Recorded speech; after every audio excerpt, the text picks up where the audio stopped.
Please get the members.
It is for this reason, he said, that this budget proposal has programmed a significant increase in expenditure in response to the need to control the spread of the virus, while at the same time being sensitive to the hardships being faced by citizens who have been placed on the breadline. It is for this reason that he submitted this budget proposal for the year 2020-2021. According to the Prime Minister, the projected levels of domestic revenue, external grants, and the targeted level of borrowing, the central government expenditure, are played. Okay, and I'll go to the. Was that the Honorable House of Assembly to adopt the report of the Standing Finance Committee on the estimates of expenditure for the financial year 2020-2021 in the sum of $1,697,312,800, and do agree that the said sum do form a charge against the consolidated fund on other funds of the state of St. Lucia. Where are the other members? Tell them to get here now.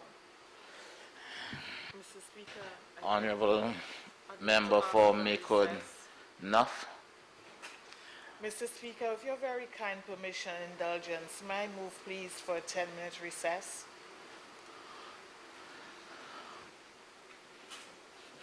Uh, 1 minute.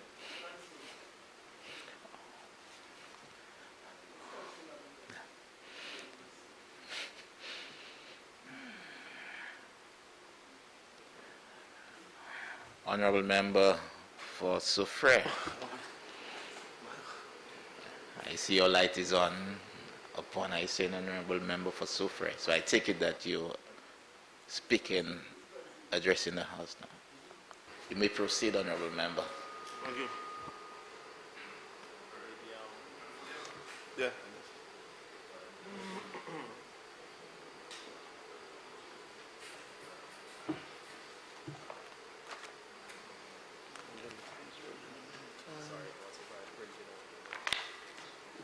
Since we started?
period of unprecedented existence, Mr. Speaker, I rise as the parliamentary representative of the people of Soufrière Fosséja to make my contribution in this honorable House and to record my support to the 2020-2021 estimates of revenue and expenditure as presented by the Honorable Prime Minister.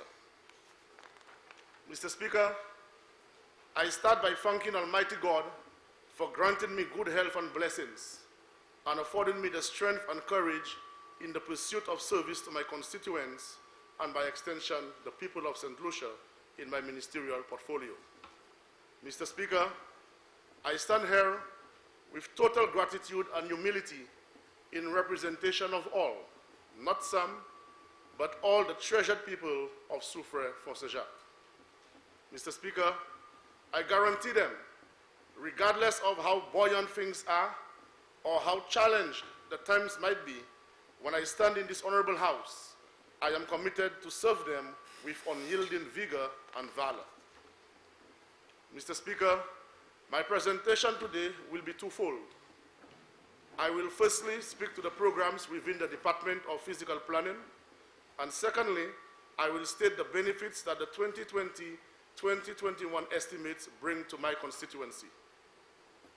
Before I do so, Mr. Speaker, I seek your permission to allow me to make a few remarks on this global pandemic of COVID-19 that we are now faced with.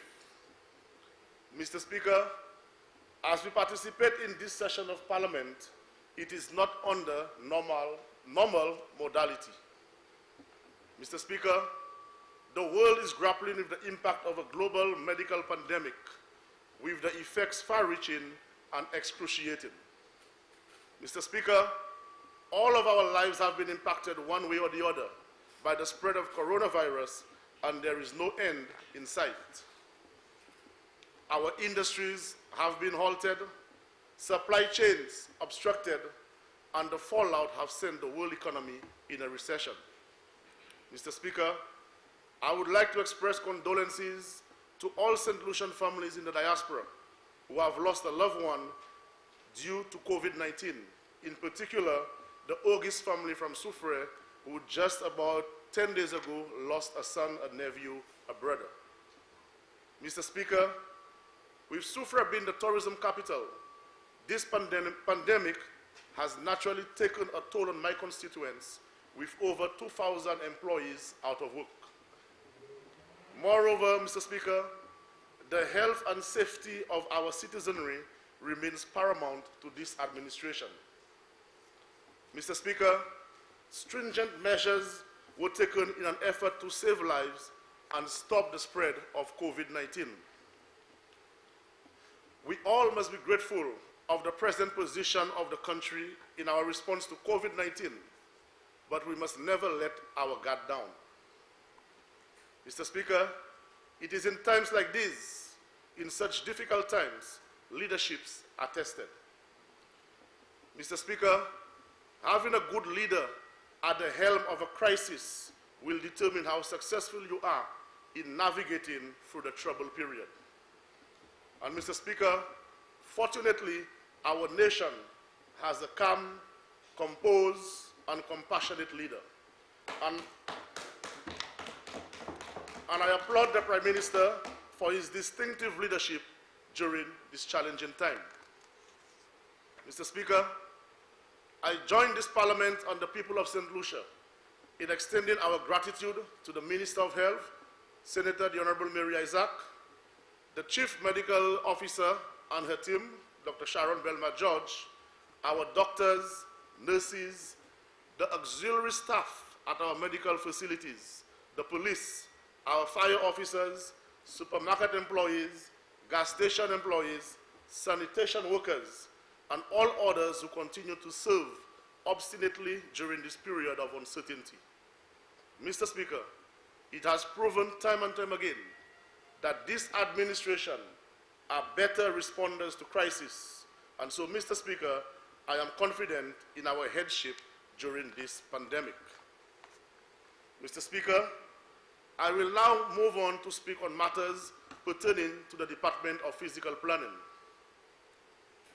Mr. Speaker, The budgeted estimates for the Department of Physical Planning for the financial year 2020-2021 provides for recurrent revenue approximately $1,399,000 and for expenditure $14,798,000, of which recurrent expenditure represents 72% or $10,798,000 and capital expenditure represents 28% of $4 million.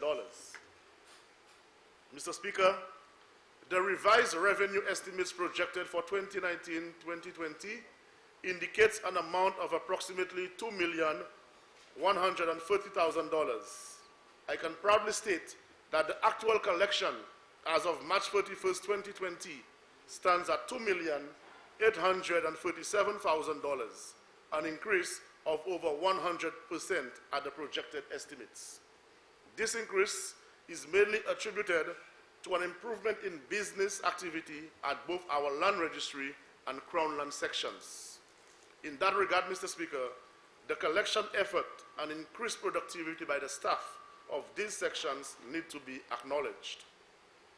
Mr. Speaker, the budgeted recurrent estimates for the Department of Physical Planning for the financial year 2020-2021 stands at approximately $10,798,000, a 6% increase or $644,600 over the previous financial year 2019-2020. The department's prior year baseline budget of $10,153,000 was adjusted downwards across the operational expenditure items by $579,900. This adjustment, with the inclusion of the aforementioned increase of $644,600, provides for the subvention in the amount of approximately $1,224,500 to facilitate the transitioning of the Development Control Authority, DCA, into an independent statutory agency. Mr. Speaker, during the policy debate for the financial year 2018-2019 in this Honorable House, I indicated the government's intention on the way forward with respect to the DCA.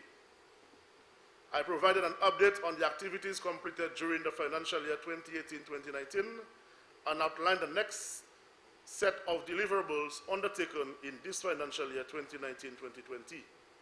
During the next policy debate to this Honorable House, I will provide a further update on these deliverables and our way forward. Mr. Speaker, I now turn your attention to the capital program for which a provision has been made for land acquisition. This financial year 2020-2021, the government has allocated $4 million for land acquisitions. Mr. Speaker, under this program, as indicated in the last budget presentation to this House, this government will continue to make land available for meeting the social, economic, and developmental needs of its citizens. Mr. Speaker, the total approved budget for land acquisition for the last financial year, 2019-2020, was $4 million, of which the full amount was utilized. Mr. Speaker, I now move on to matters relating to my constituency. And in the last debate on the estimates of revenue and expenditure for 2019-2020 financial year, I highlighted the ongoing initiatives and the new interventions geared towards the development of the constituency of Soufrière-Foncejac. The status and success of these projects will be discussed further at the next round of debate. Mr. Speaker, I take this opportunity on behalf of the gratified people of Soufrière-Foncejac to thank the Prime Minister and Minister of Finance, Cabinet colleagues, and the various agencies which worked with us to achieve our objectives during the last financial year. Mr. Speaker, with the global impact of COVID-19 on the world economy, we have clearly realized and understand that government's fiscal latitude is adversely affected and diminished. Mr. Speaker, no matter how difficult the times are, how little we can get out of the defied state of affairs, I remain relentless in the plight for my people of Soufrière, Fonsejak. I seek your indulgence to the estimates and refer you, Mr. Speaker, to page 570 under the head 21001, line item 332, where the Office of the Prime Minister have allocated $1,033 for National Feeding Program for COVID-19. Mr. Speaker, this allocation is another testament of the compassion of this government in ensuring that no one is left behind during this difficult period.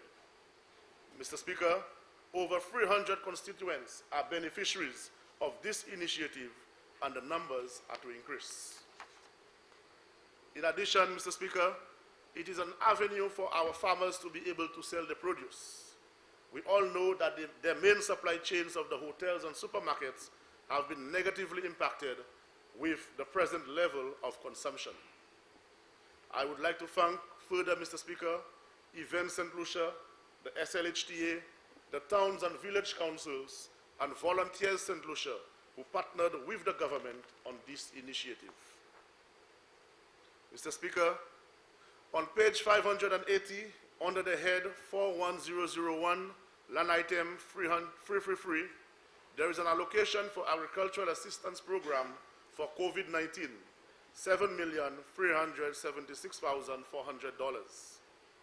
Mr. Speaker, my constituency is an agricultural center known as the breadbasket of St. Lucia, and many farmers have been affected by COVID-19, especially in the Fonsejak, Dewash area, Belfond, Boisden, Espérance, Ravinclair, Zeno, Mini, all over the constituency. And it is my hope that the Minister for Agriculture will give Soufrière priority #1 on the list in assistance from this allocation. Babuno will be second, Mr. Minister. Mr. Speaker, I refer you to page 585 under the head 43041, line item 37, where the Minister of Finance have allocated $16,739,292 for Millennium Highway West Coast Road upgrade. I am once again, Mr. Speaker, expressing my delight in the upgrade of this road. This road contributes significantly to the socio-economic development of this country and impacts a number of people on the West Coast, from ancillary canneries down to Soufrière, and it will significantly improve or enhance the tourism product that we offer on the island through the West Coast. Mr. Speaker, under this same head, line item 102, there is an allocation for reconstruction and rehabilitation of roads for $2,961,400. Mr. Speaker, it's important to allocate funding to maintain our existing infrastructure, as you are aware of what we inherited 4 years ago.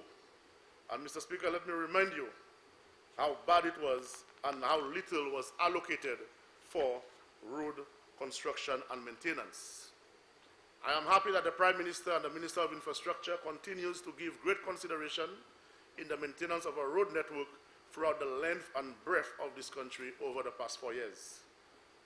And I look forward to this fiscal year, Mr. Speaker, for the roads in Boisden, Etangs to Deville, Belfond, Bouton, Fonsejak to Mini, to get attention under this road program. And these are not all. Mr. Speaker, we continue under the same head, line item 268, where there is an allocation for road improvement and maintenance program, $41,482,277. Under this allocation, Mr. Speaker, several areas will experience reconstruction of roads within the constituency.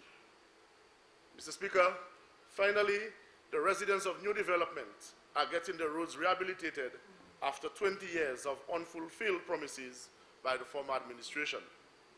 Mr. Speaker, works have commenced with drains excavation, but put on hold during the scale down due to COVID-19. The contractor is in communication with the Ministry of Infrastructure, and we anticipate work to resume within a few days. Mr. Speaker, I now speak to the residents of Zeno, whom I know are desperately waiting for the reconstruction of the Zeno Road, which I look forward to getting done under this head, and also the residents of Esperance through to Diamond. Persons like Mr. Charles, Tatum, Aaron, Elijah and the boys on the block, and Diamond, Medpit, Black Jr. It is my commitment to ensure that this financial year, our Esperance Diamond Road is fully rehabilitated under this government. Mr. Speaker, moving forward on page 588, head 44001, line item 334, there is an allocation from the Department of Finance for income support program for COVID-19 in the sum of $24,193,800. Mr. Speaker, like I said earlier on, over 2,000 persons have been affected by the impact of COVID-19 within the constituency. And this income support and relief mechanism is welcome and appreciated. Those impacted are from the various hotels, the premier resorts and accommodation places in the constituency, the Soufriere Regional Development Foundation with over 200 employees, Mr. Speaker, the craft vendors at the various sites and attractions like Torai Waterfall, Diamond, Piton Falls, those at Tet Paul, the beach vendors, those are the various viewing points in Soufriere at Colombet and near the Stonefield Junction, Mr. Speaker. The taxi drivers of Almond Tree Taxi Association, Soufriere Taxi Association, Southwestern Taxi Association, Mr. Speaker.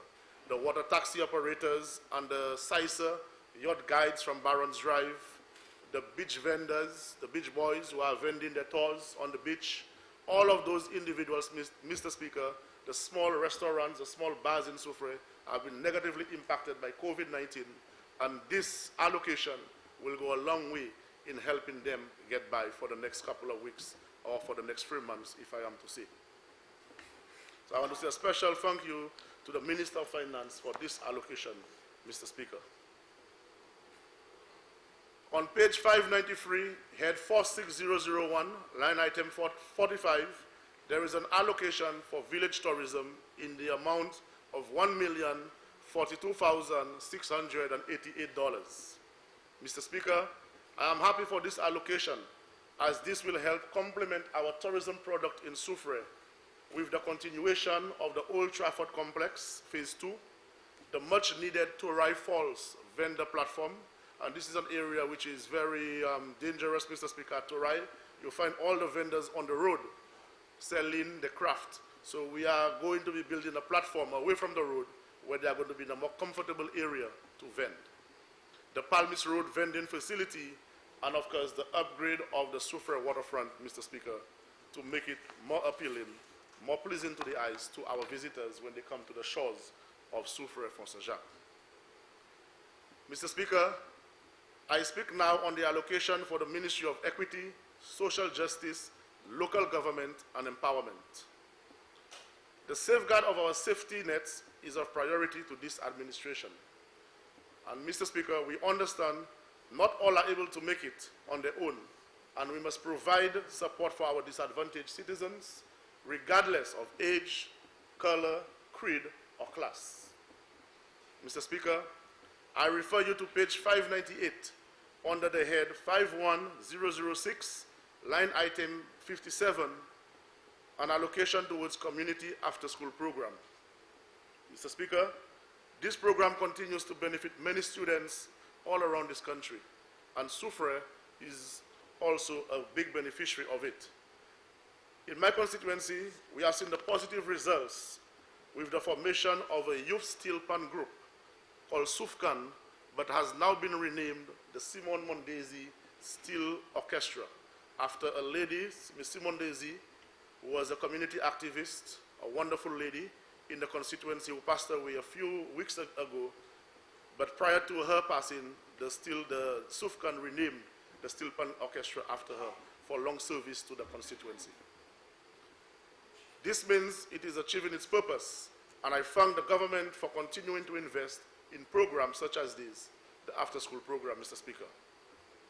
Mr. Speaker, on the same page, Under the head 51006, line item 59, there is an allocation towards the home care program in the amount of $7,398,293. This allocation, Mr. Speaker, ensures that we continue to provide community-based care for our homebound elderly, a measure which is vital in reducing abuse or neglect to our elderly. And I thank all the caretakers who continue to provide this service to our elderly in the community of Soufrière, Font-Saint-Jacques, and by extension, St. Lucia. Mr. Speaker, on page 600, head 52045, line item 251, there is an allocation of $8,225,840 towards major repairs, rehabilitation of school. And Mr. Speaker, investing in education is one of the most important investments a country can make in its people and its future. And I am delighted that the Minister of Finance and the Minister of Education continue to invest in our youth and the physical school plant. And Mr. Speaker, for the past 4 years, we have invested heavily in the rehabilitation of school plants throughout the length and breadth of this country, with over $40 million being allocated, whereas we only had $1 million per year for the past 5 years under the members opposite. So what a difference this has made, Mr. Speaker. Mr. Speaker, last financial year, repairs were done to many schools within the constituency of Soufrière Font-Saint-Jacques, Honorable Member, and I'm speaking to schools such as Soufrière Comprehensive, Les Etats Combined, Soufrière Primary, Soufrière Infant, Font-Saint-Jacques, Bouton, and all the schools in the constituency were impacted in one way or another by the allocation made for school rehab last financial year, Mr. Speaker. And I'm certainly sure I can say the same for all of my other colleagues in this honorable house and on this side as well. Mr. Speaker, this year, the Les Etats Combined School is celebrating 90 years of existence. And I have spoken to the Minister of Education, the member for Micoud North, so that we can build an additional 2 or 3 classrooms to that school because they are suffering as a result of overcrowding. There is an area which is termite infested, and they really need 2 or 3 new classrooms in order to meet the expectations of parents and students and provide learning in a more conducive environment to the young people, the young children of Les Etats, Font-Jean-Libre, Mont-Lacroix, Chaton-Belair, Belfort, Myers-Bridge, Rabot, who comes to the school, and also the many students from Soufrière who come to the Les Etats Combined School because it's a wonderful school. It's been doing very well academically and in sports, and therefore I am pleading to the Minister of Education as a gift on the 90 years of existence for us to build 3 more classrooms for Les Etats Combined School, Mr. Speaker. Mr. Speaker, under the PERTS program, progress will be made towards the upgrade and expansion of the Soufrière Comprehensive Secondary School to replace the 2 temporary annexes. The wooden annexes, which are rotten and fallen away, we are going to, under this program, extend the school with a new building, a new 2-story building, I believe it is, Minister of Education. On page 600, Mr. Speaker, head 52062, line item 329, an allocation of $3,842,268 is made towards computerization of schools, CXC e-testing. And therefore, Mr. Speaker, I look forward to Soufrière Comprehensive getting its fair share of this allocation for our wonderful students from Soufrière Font-Saint-Jacques, which will not only benefit Soufrière, but also Canneries and Choiseul. Mr. Speaker, on page 602, head 53001, line item 279, an allocation of $14,133,371 is made towards health system strengthening project. And I am quite delighted and thankful to this allocation from the Ministry of Health. As you know, Mr. Speaker, the Soufrière Hospital was damaged by 2 fires within the same year, in about 6 weeks' time, in 2017, and a lot of equipment in one of those wings was destroyed by the second fire.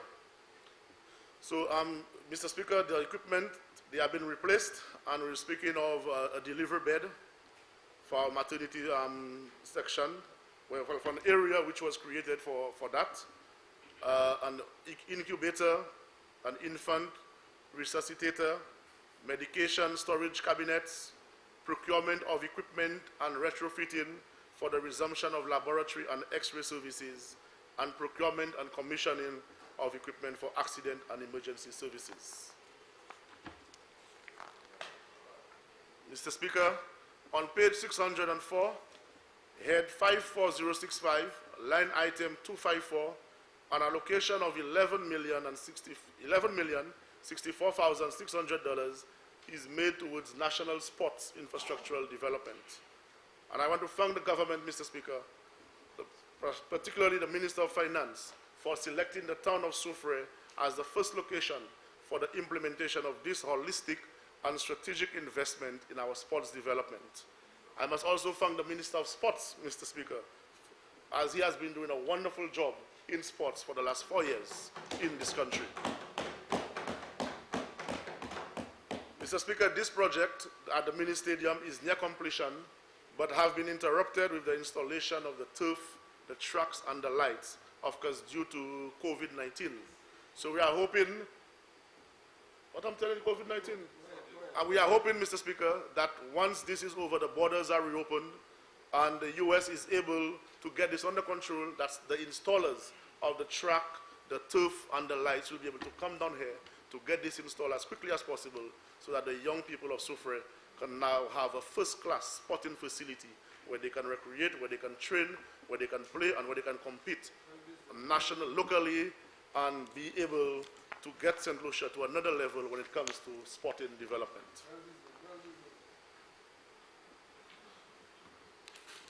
Mr. Speaker, as part of the sporting plans for the constituency, we also acquired lands at Ruby Estate and have cleared the site for the new cricket facility. So we're hoping that we know how tough it is, but we'll be able to get some allocation so that we can continue to to excavate, to get this area to the level of the playing field and get it grassed and so on. So we are very thankful for the social and economic investment in Soufrière and for Sir Jacques, Mr. Speaker. Mr. Speaker, on page 608, head 56018, line item 81, an allocation of $21,228,538 is made towards disaster vulnerability reduction project. This allocation, Mr. Speaker, will benefit my constituency to mitigate against the effects of natural disasters and climate change. As you know, Soufrière is prone to flooding, Mr. Speaker, and we have no doubt that any allocation from this head will be able to help significantly in Palmist, the construction of the main drain in Palmist, the Factory Road ravine on the Palmist Road, the extension of the Wingsville retaining wall, that is the river at Wingsville, and drainage works at Mini, to name a few, to safeguard the residents from flooding. Mr. Speaker, on the same page, head 56041, line item 79, an allocation of $17,684,993 is made towards constituency development program. This serves as a critical component to the overall infrastructural development of the constituency and empowerment of our people. And this program continues to serve its purpose quite well in Soufrière and for Sir Jacques.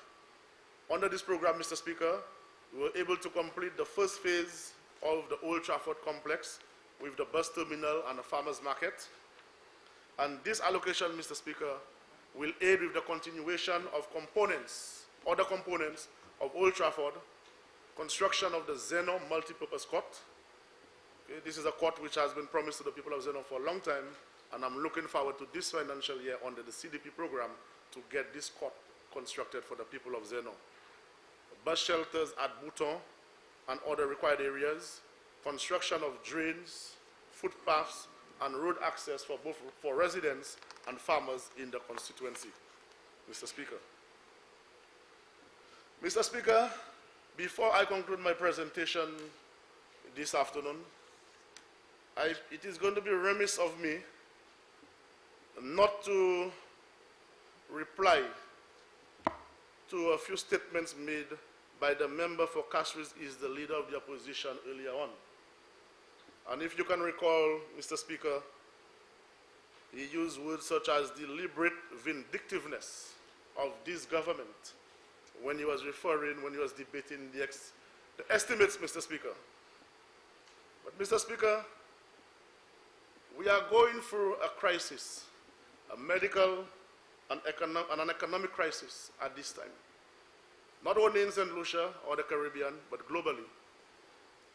And I believe that the leader of the opposition have said, together with the Honorable Prime Minister and members in this Honorable House, that this is a crisis that we all have to be in together to fight this crisis so that our country can overcome.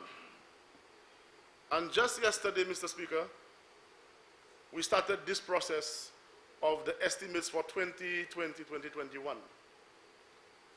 And you know what it entails, Mr. Speaker. You had the front speech, which was delivered by the Governor General, His Excellency. A front speech, Mr. Speaker, which was delivered via video feed. But the same leader of the opposition, the member for Fisheries East, who was accusing this side of vindictiveness, never showed up. He never sat in the chair across there for the front speech from the Governor General. Why, Mr. Speaker? Isn't it vindictiveness on the part of the leader of the opposition and the members opposite to stay away, to boycott the front speech of the Governor General year after year in this honorable house, when it is their duty to be in this house for the front speech? Isn't that vindictiveness, Mr. Speaker? And we have to ask him, Mr. Speaker, why? Why? He was not there, but he gave it via video feed. Mr. Speaker, isn't that vindictiveness that the Governor General, whatever he did to their party over 30 years ago, but he's still been, they still have that anger, they still have that hatred in them for the GG. Over 30 years, they cannot forget and forgive. But they want to accuse us on this side of vindictiveness, Mr. Speaker. Okay? Mr. Speaker, the member for Fisheries East, I always like to open the door, you know.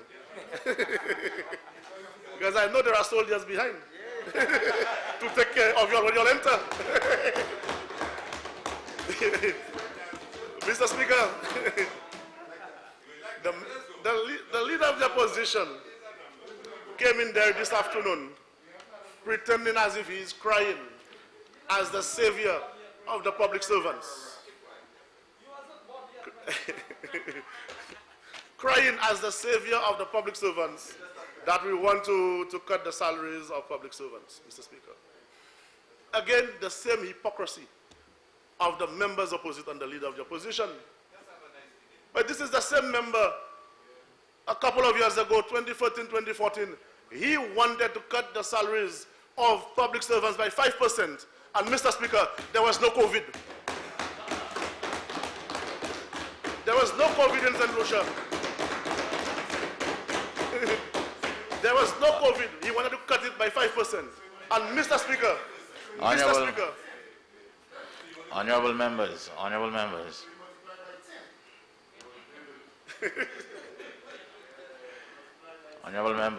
if there's one way I believed that the protocol helps, it keeps us calm.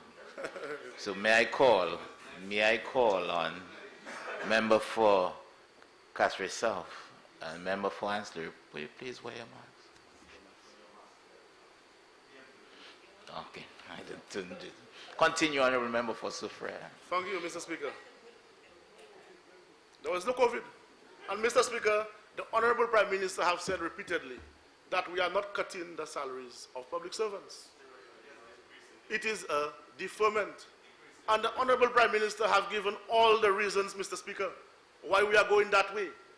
The members opposite know that as a result of COVID-19, the dramatic drop in revenue, March, April, they know April, $110 million, we were only able to get about 40 million, Mr. Speaker.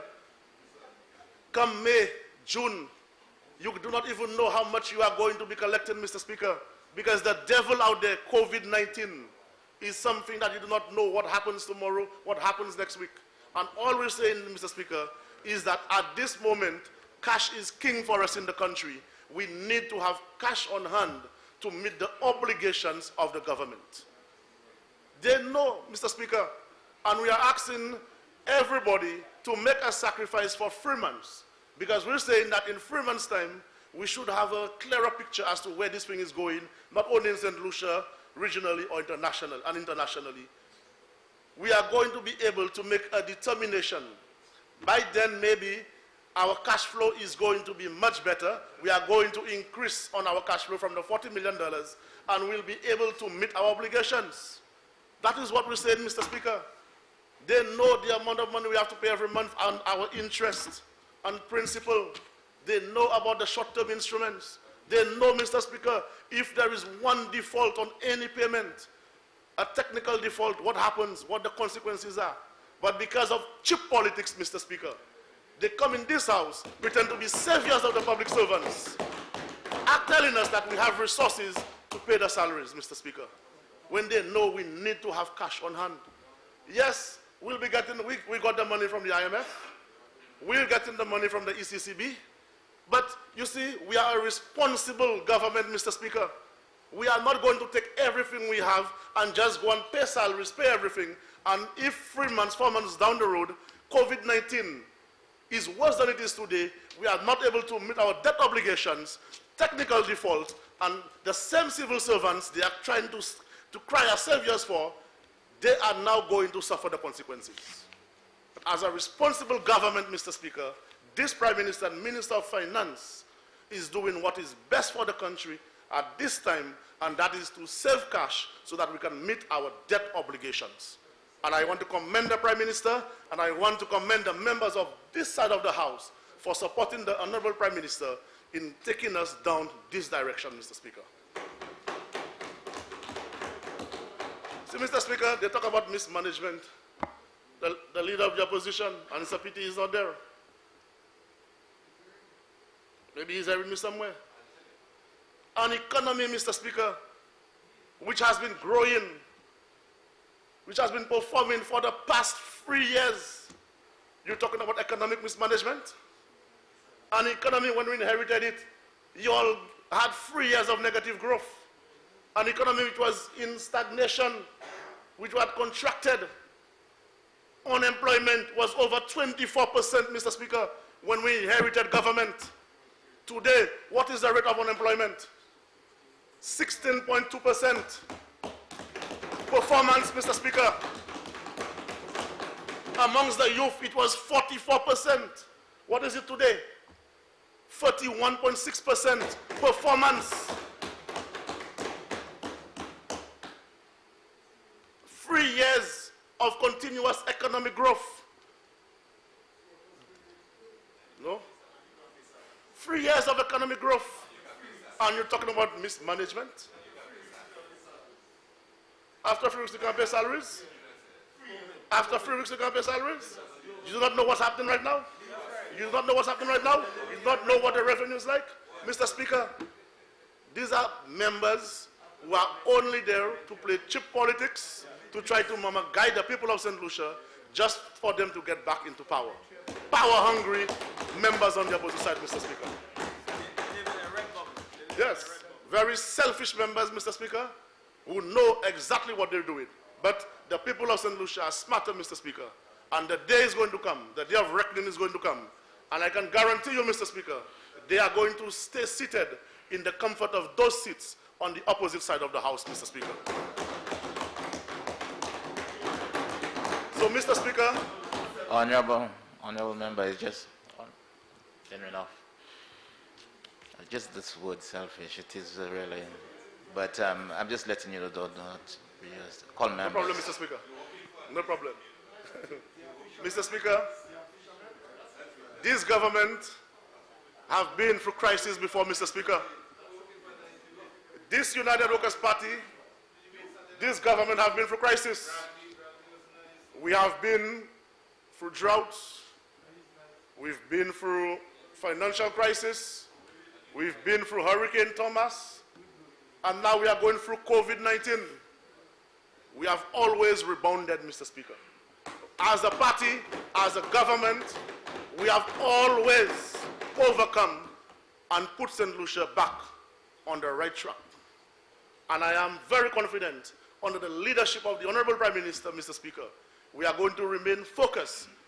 We are a visionary cabinet, a visionary government, and St. Lucia is going to be put back on the track of economic prosperity, sustainability, and growth again, so that the people of St. Lucia will experience the building of a new St. Lucia that we promised them in 2016, Mr. Speaker.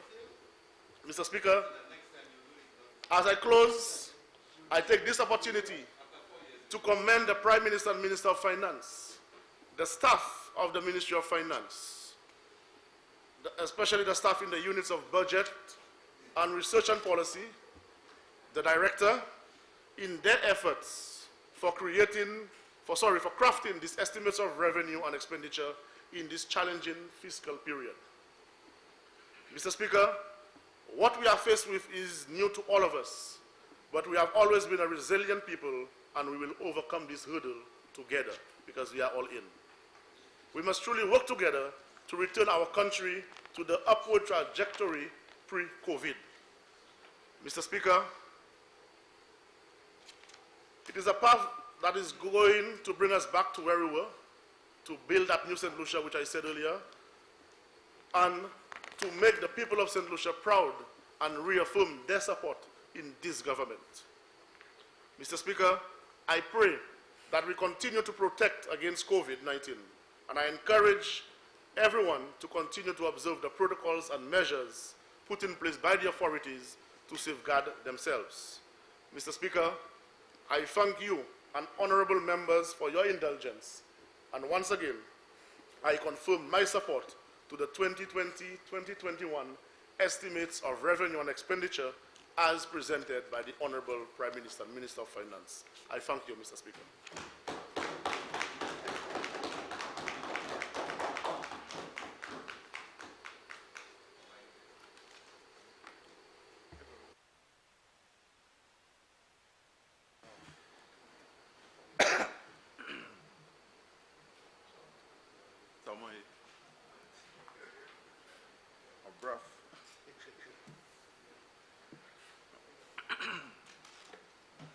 Honorable Member for Denrinoff.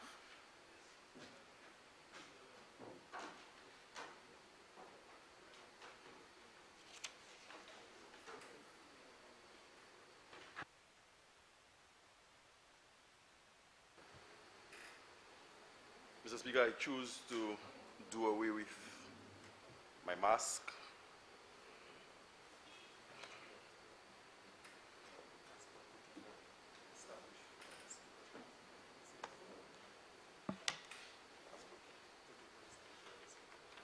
Mr. Speaker, following on the heels... Honorable Member, can you just, we'll have to find your new mask. Can you put it off the...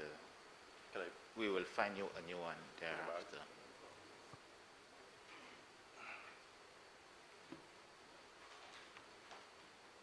Mr. Speaker, following on the heels of the member for Soufrière Force-Jacques,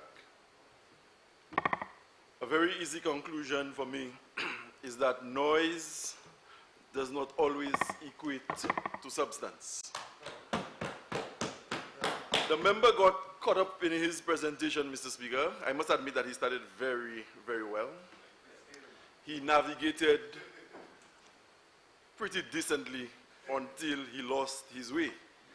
And I believe that was influenced by his members hitting the table at a particular juncture. And so he got carried away, Mr. Speaker, and that derailed what had the potential to be a very good presentation. Mr. Speaker, I know time is limited and I intend to maximize every minute of my hour this afternoon. And I think it was the member for Shrewsbury Saltibus who started off his presentation by acknowledging the contributions of the frontline workers amidst the COVID-19 crisis that we are faced with at the moment. And Mr. Speaker, like him, I want to thank, on behalf of the people of Dennery North, all the frontline workers.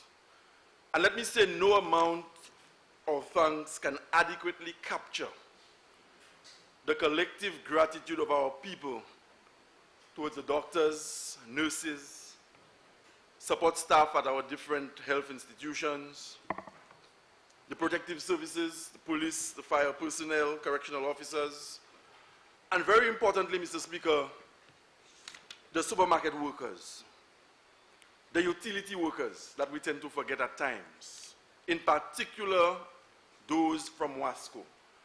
Mr. Speaker, they too, during the lockdown or the shutdown, had to leave their homes, going to work to ensure that all of us were comfortable in our homes and living or enjoying a decent standard of living. Mr. Speaker, for the last 8 years,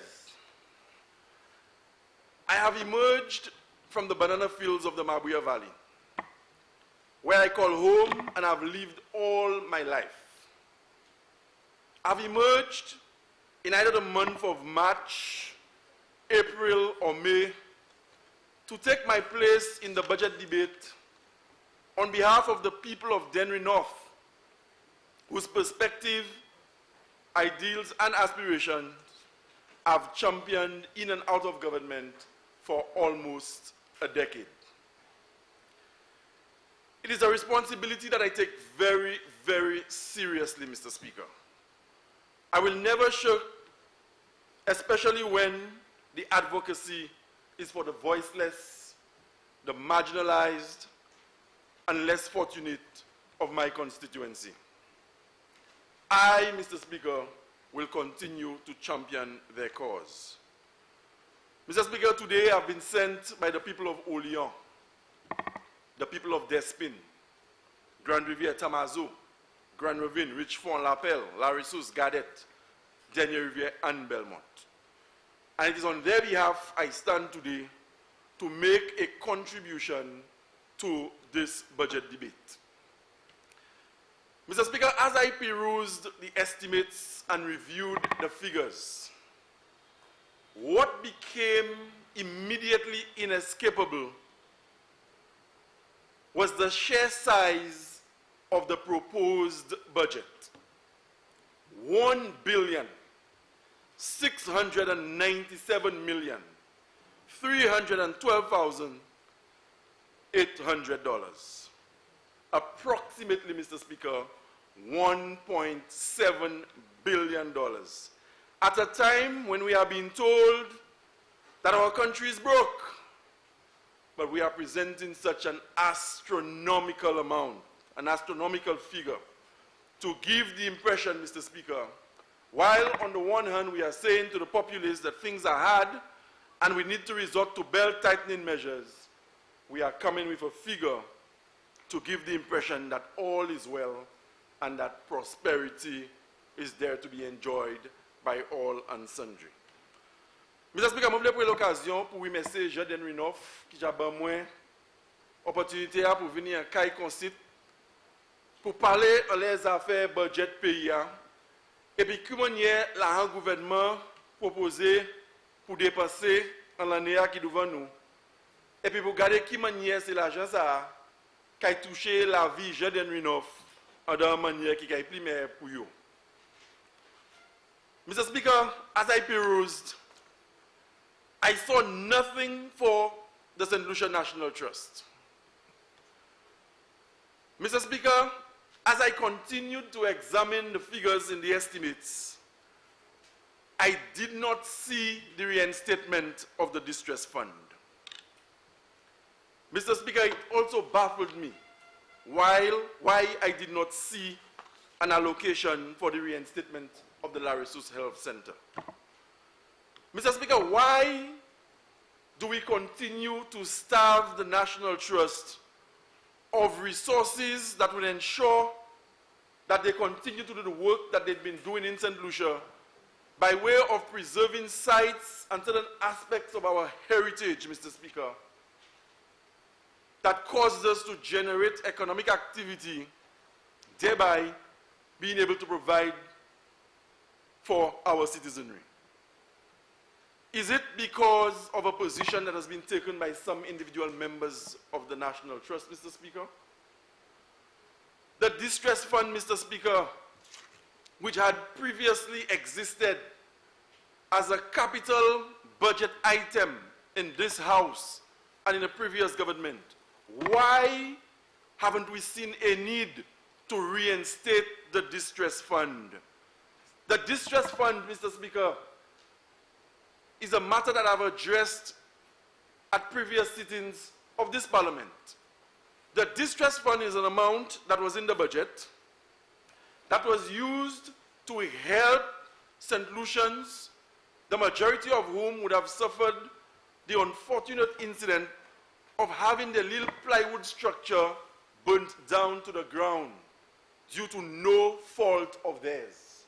And every year, Mr. Speaker, irrespective of which party is in government, we must, every single year, hear in the news or see it on our television sets an unfortunate situation in some little pocket community in St. Lucia, where a house, albeit a plywood structure most of the time, constructed by a family that has toiled diligently, Mr. Speaker, and they get the phone call that your house has been gutted by fire.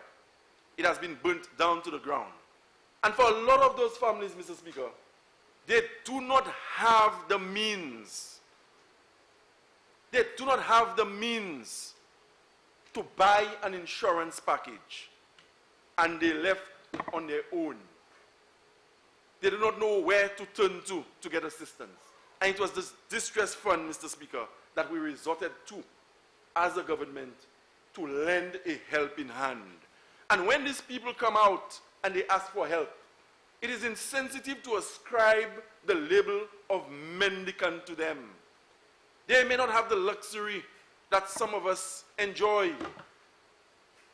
Some people in St. Lucian society are able to build homes to the tune of $2–3 million.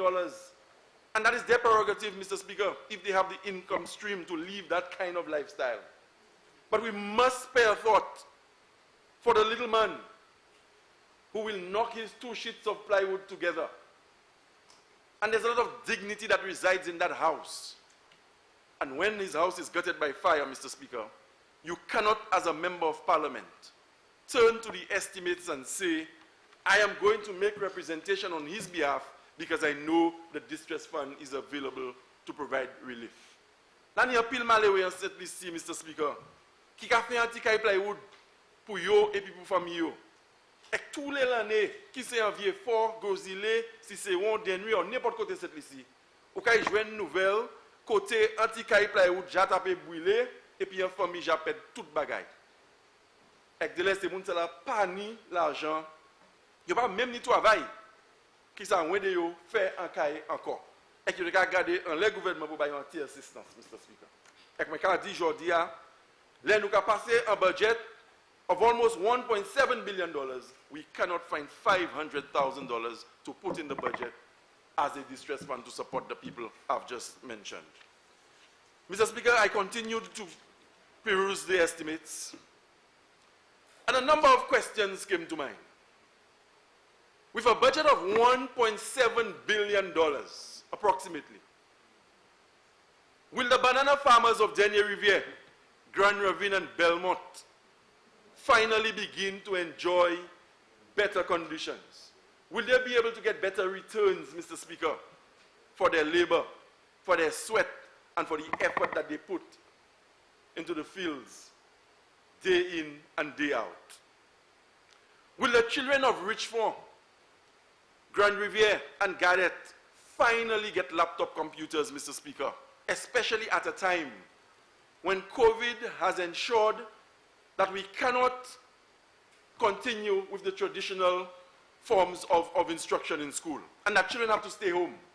And I'm inundated with calls practically every day. Parents want to know if I can help them source a laptop, if I can help them get a device so that their children can follow, so that their children can do homework, so that their children can continue their studies. With a budget of $1.7 billion, Mr. Speaker, am I going to finally be in a position to tell my young constituents that relief by way of the provision of laptops and other such devices will be made available to them?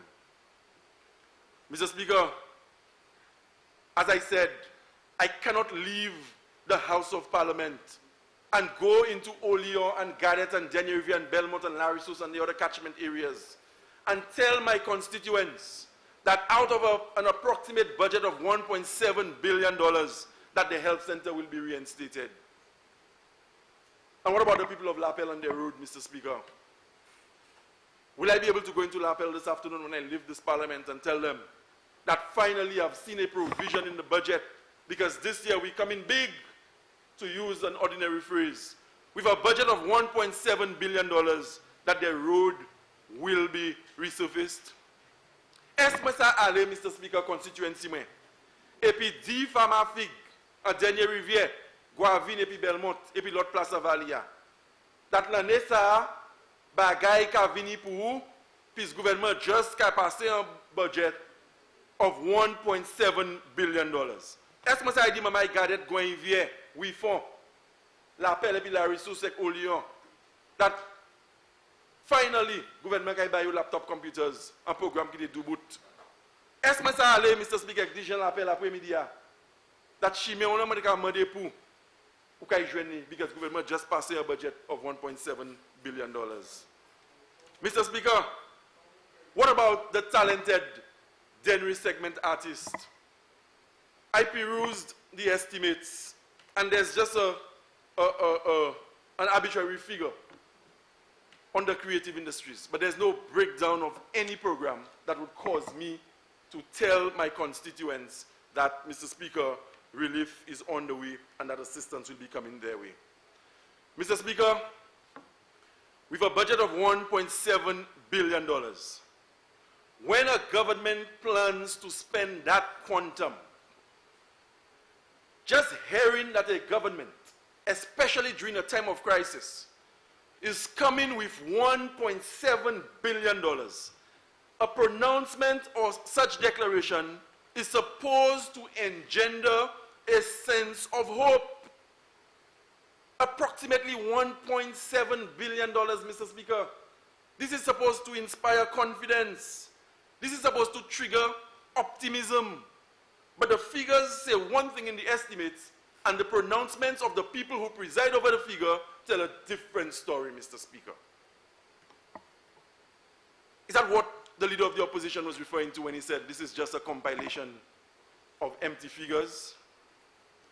Mr. Speaker, this United Workers' Party administration, they came into office in 2016 and they basically presided over the expenditure for 2016-2017, for which we had a budget of $1.4 billion. In 2017-2018, we had in the estimates a budget of $1.5 billion. In 2018-2019, a budget of $1.4 billion. 2019-2020, $1.5 billion. And this year, Mr. Speaker, the financial year 2020-2021, we are here debating a budget of $1.697 billion. So, Mr. Speaker, during their reign, the United Workers' Party administration has presided over $7.7 billion in St. Lucia. Pour députer un gouvernement flambeau entoué un gouvernement, yo ni pour dépenser et manager $7.7 billion en l'argent cette lycée. And Mr. Speaker, to whom much is given, much is expected. And so it triggers the question, having presided over $7.7 billion of taxpayers' money in this country, I ask the question, what do you have to show for it? Mr. Speaker, je vais poser une question. Un gouvernement qui a ni pour conduire 7,7 billions de dollars en l'argent pays, qui a un gouvernement pour 4 années, mouche nous qui ça uni ou j'ai fait en 4 années. What are the achievements of your 4 years with $7.7 billion? Mr. Speaker, what do they have to show? 4 wasted years in the main, with nothing to show for it, except a horse racing track. This government has one of the worst implementation rates in the history of this country. And the government made a concerted effort when it got into office, appointed or created a position that we never had before, a director of implementation. And with a director of implementation, Mr. Speaker, and having presided over a cumulative amount of $7.7 billion, what have you done? All they have attempted to do is to claim projects that were initiated by the St. Lucia Labour Party.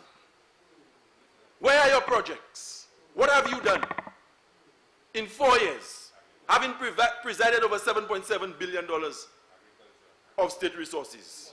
What have you done? Mr. Speaker, I want to draw your attention to Head 53, Department of Health and Wellness, with a total budget allocation of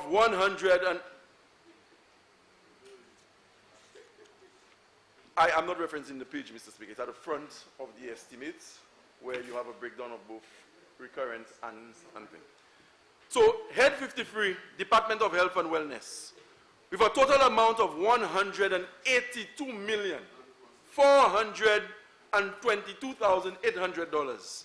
Mr. Speaker, how can I leave this parliament? Qui m'a moi ça quitter parlement aujourd'hui? Ek di yo mouna den enough that Ministre Santé, Ministry of Health, ni yon 182 millions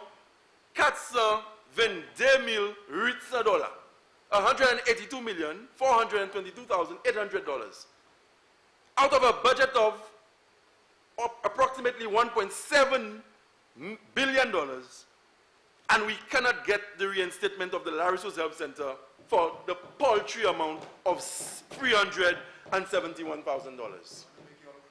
I have made the point here before, and I will continue to make the point here again, Mr. Speaker, that when the United Workers' Party administration came into office, Mr. Speaker, the very first budget that they had responsibility to execute after the elections, they found an allocation in there.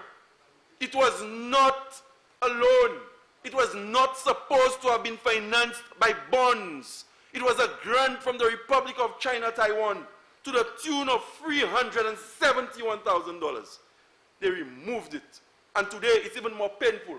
Not only have they removed the amount, but the Larissos Health Center is not mentioned at all in a budget of approximately $1.7 billion. And Mr. Speaker, I have lamented. I've done everything I can possibly do to put a case forward for the elderly people of Gadet, Oleon, Despin, Austin Hill, Denier Riviere, Belmont, that catchment area for the Larissos Health Center. And if that was not bad enough, in reconfiguring the provision of health services for COVID, the only health center that is servicing the Denrin of constituency, the Richmond Health Center, it was put out of commission for a couple of weeks. And you should have seen the level of apprehension in the constituency when people were being told that they had to go to the COVID clinic in Denry, or that facility where you had a COVID clinic, or respiratory clinic as they call it, to seek primary health care. And that is what we have to deal with. And I have to ask the question, Mr. Speaker. Is it because we are an opposition constituency? It is a valid question, because I stayed right in this chamber, Mr. Speaker, at a previous sitting, and I heard all the details of an OECS spearheaded health system strengthening project. Health centers I did not even know existed were mentioned. Not a single mention of the Richmond Health Center, let alone the reinstatement of Hilarious Health Center. But we've been told before that if that is what we're crying for, we just start to cry. But we are the people of the Mabuya Valley, Mr. Speaker. We will not cower, we will not run. We will stand our ground, we will agitate for what is rightfully ours. We have made our contribution to the development of this country. It was the people of the Mabuya Valley in the heyday of the banana industry. And if I have to say it 1,000,000 times in this parliament, I will. It is the banana revenue of the people of the Mabuya Valley and elsewhere that built Rodney Bay, the waterfront, that paid civil servants. C'est la fig, eximani pour dire, 500 coups en caille parlement makai dire. La fig qui fait Rodney Bay, la fig qui fait Rosodam, la fig qui fait docteur, nurse teacher, la fig qui fait waterfront. Et quand il y a Mr. Speaker, la fig là pas venir quoi était venu avant. Mais nous disons et c'est droit nous pour les gouvernements qui séparés, ça y a séparé pour le développement du pays. Et que je dis, il n'est pas acceptable pour le gouvernement pour s'arranger Health Center la ressource. Et que pour voir les gens qui font, et qu'actuellement ils font ni pour ouais, docteur ils font ni pour les gens en toute vallée. Je regarde pour je go hiver. Je la caille aussi venir. And Mr. Speaker, you will really be there on a Tuesday to see what elderly people have to go through. And I know the easy retort is, you all were there. That's a very cowardice approach to debate and conversation about governance. We have suffered the consequences of not doing some of the things that we were supposed to have done. That is why we are on this side. But they have given you a responsibility to do it. Your retort cannot be that you were there, you did not do it. You have had an opportunity to do it. You've been there for 4 years. You've not done it, and there are no signs that you're going to do it.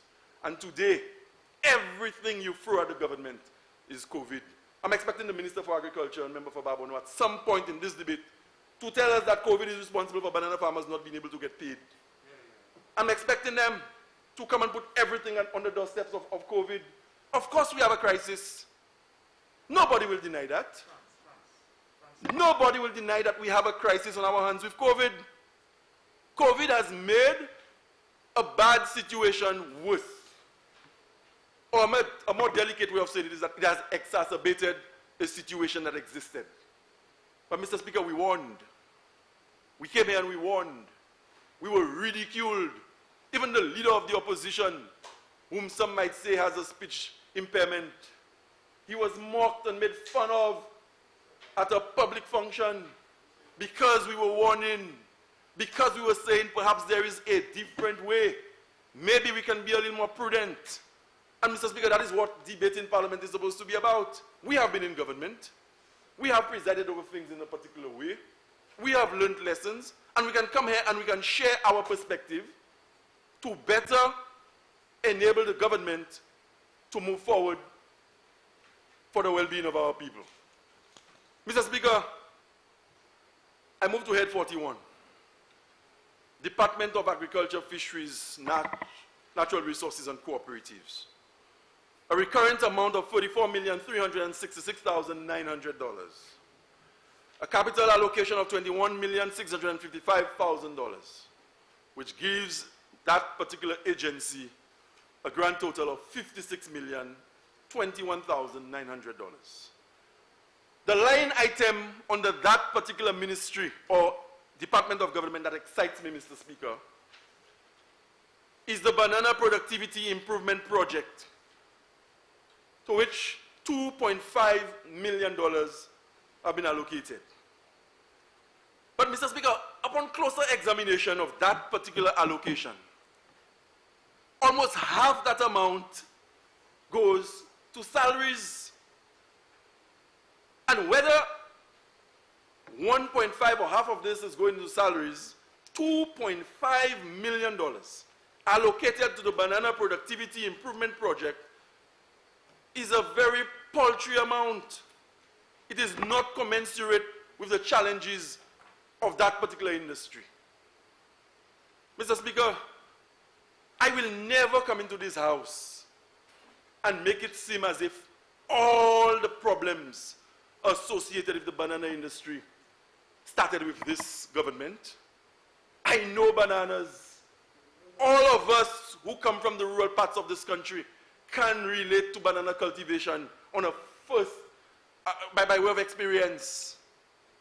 We have lived the experience from planting to harvesting to selling and living on the returns of those banana plots. All of us from the countryside or in rural St. Lucia can relate to that. So I will not, and there were problems. From the first day, the first bullhead was planted into our national soil, there were problems with the banana industry. So I will not come here and say all the problems are the fault of this government. But here it is, Mr. Speaker, in as much as I will not ascribe all the blame to them, they did something that is unpardonable. Gouvernement flambeau. Je ne peux pas jamais être responsable pour tout problème qui est l'industrie fig. Là, il y a un problème avant vous.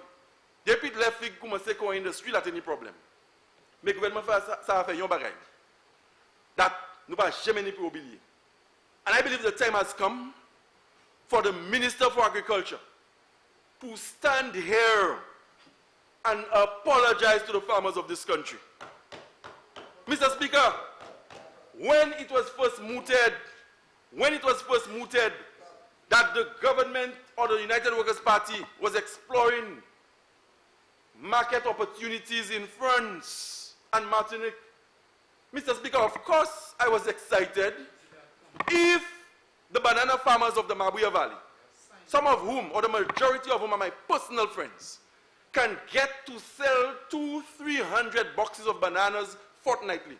Mr. Speaker, that would impact me positively on a number of fronts. Si Farmer Figure Valley, en pile de yo, c'est jamais. Ça vend 200, 300 boîtes figues tous les fortnights, et bien pour moi, ça gagne un pile bénéfice pour la communauté. So, les gouvernements viennent et qui ont dit qu'ils ont voulu figues en France. Mais ce n'est pas après qu'ils ont entouré un gouvernement qui ont voulu figues en France. Comment? Ils ont dit ça avant. Et le Premier ministre, là, Mr. Speaker, dit nous that it any go meeting avant l'élection et qu'on sa parti flambeau entouré un gouvernement, il a essayé agrément. Il a essayé agrément et puis Jean-Philippe Martinique et puis Guadeloupe. Et aujourd'hui, pour qu'on paye Fama $25 pour un boîte de figue, Fama Kayen a pipoué 35 et puis plus l'argent pour un boîte de figue. Mr. Speaker, all of us have tried certain initiatives in government, and sometimes they don't bear fruit. They do not bear fruit. 4 years on since that idea of exporting bananas to the French territory was mooted, 4 years on, nothing has materialized from it. And you know what, Mr. Speaker? The farmers have been violated. When a farmer comes to me and he says to me, I have to caution him and tell him the market you think that exists does not necessarily exist. In as much as I'm not the authority on the marketing of bananas, the market that he believes exists does not necessarily exist, and he has to proceed, Mr. Speaker, with a lot of caution. To date, I don't know what inspiration can be drawn from 2.5 million in the estimates to address the banana industry. 4 outstanding shipments or payments for bananas sold. 4. And I heard the member for Soufrière just a few moments before me, Mr. Speaker. He spoke eloquently about all the people in all the different sectors of the tourism industry who have been impacted by COVID. And he was quick to reference the estimate to say that relief is on the way for most of them, if not all of them. The banana farmers of the Mabuya Valley and elsewhere in St. Lucia are not even considered under this particular scheme, let alone getting payment for the fruits that they've toiled to produce. Gouvernement a pris des marches pour mettre bagay en budget là, pour aider les gens et bailler un petit l'argent qui a perdu travail as a result of coronavirus. Et je dis aujourd'hui, pièce côté, ou pour que le gouvernement a mentionné femme Afrique gagne anti-aider anti soulagement. And to make it worse, Mr. Speaker, to make it worse, they cannot even get compensated for the fruits that they produced. Mr. Speaker, they cannot. Mr. Speaker, there's an allocation problem. A farmer cultivates 21 acres of bananas. 21 hectares en figue. Il y a 200 régimes figues qui sont bons pour couper, pour harvest. Il y a une allocation et il y a dit allez couper seulement 45 régimes figues. Harvest 45 and not the 200. And the rest, Mr. Speaker, or the balance of what is ready for harvest, he has to deal with it one way or the other. He either feeds it to his pigs, he allows it to rot, or he has to find creative ways to get it sold in the different communities. And that is what they get. That is what the farmers get. That is what the farmers get. Mr. Speaker,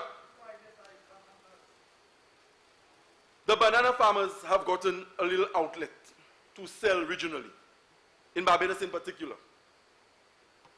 Barbados has rejected 4 shipments of bananas coming from St. Lucia because of pest infestation. But it must happen. You cannot have a banana management unit. Only a unit qui can manage les affaires figues. And you don't have a single crop protection officer in that unit.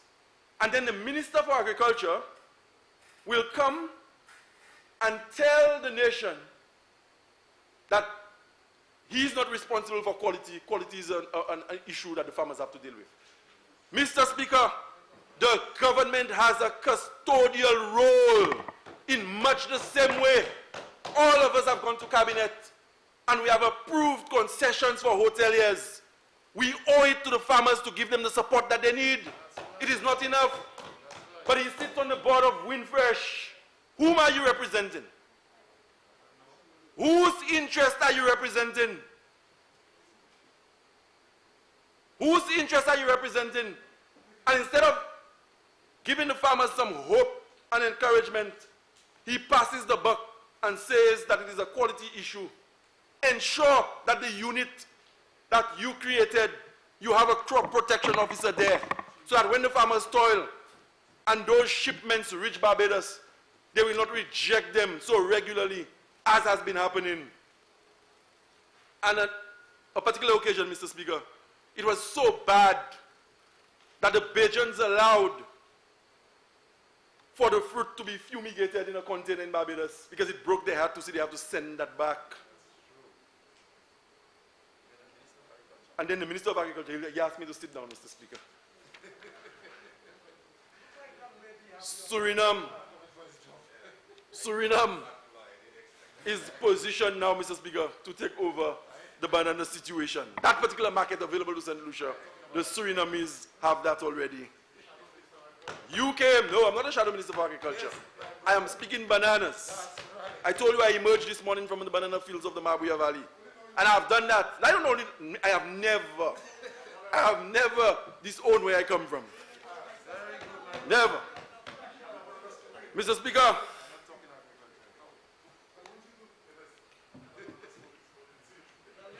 proceed, honorable member.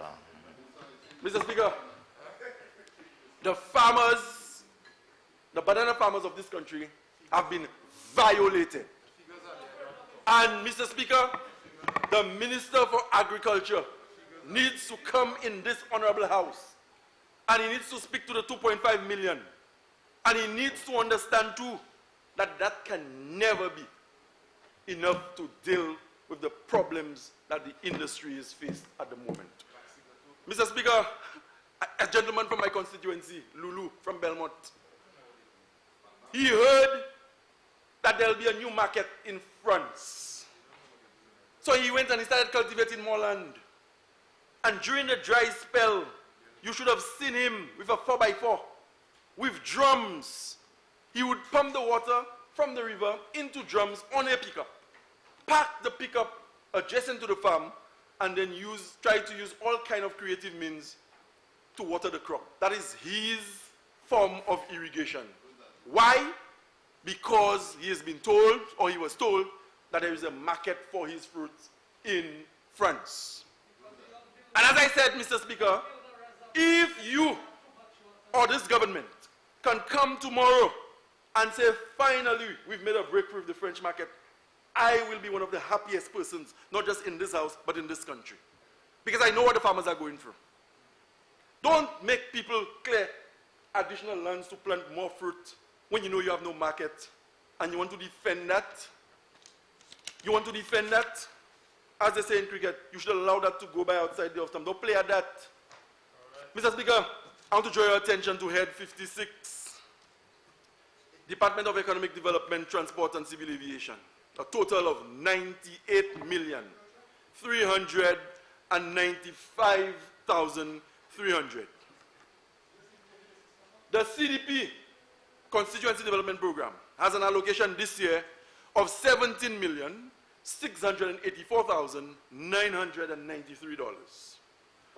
Mr. Speaker, in the 5 budgets, starting from 2016-2017, all the way down to 2020-2021, we have had a total CDP allocation of $85 million, 194,345. $89,194,345. During that period, a government that talks about all in, a government working for the people, a party that is going to create a new St. Lucia. And it is something that the leader of the opposition alluded to earlier on. Not a single CDP project has been the initiative of a parliamentary rep in opposition.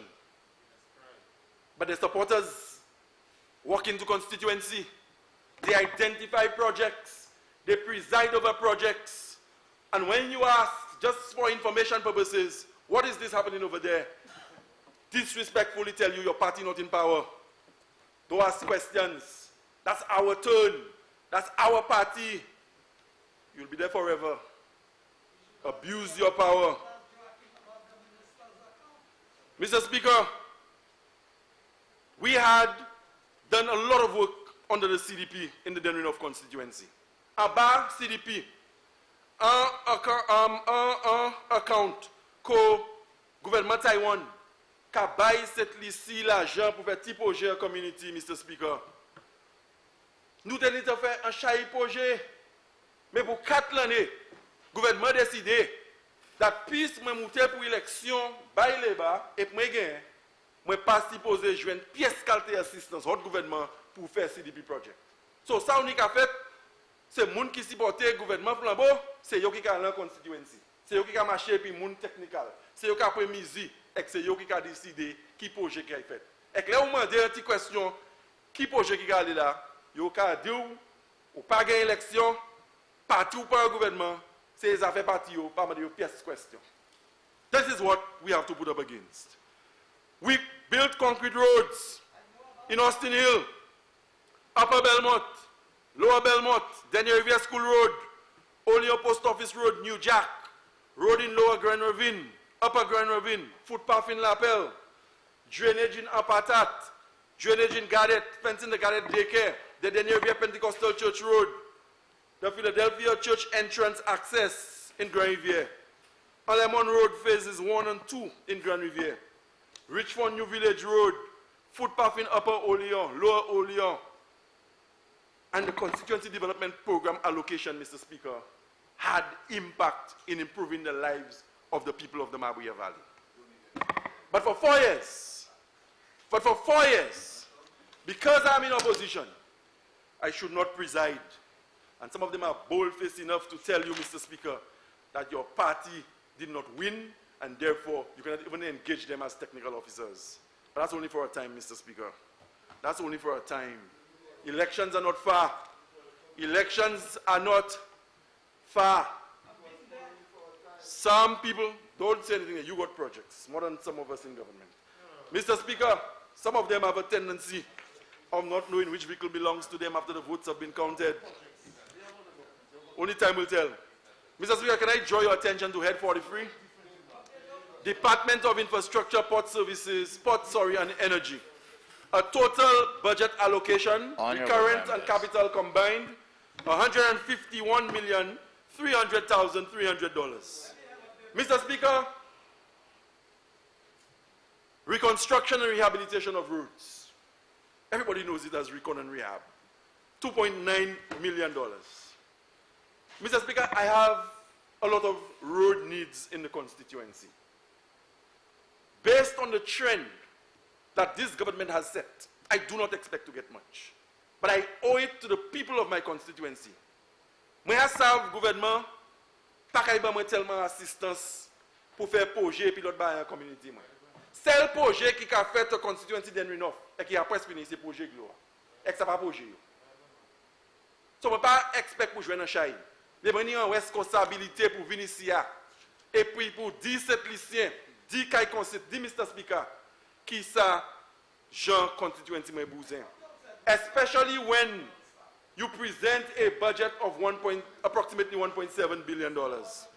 Mr. Speaker, the people of Lapel continue to put up with arguably the worst road in the country.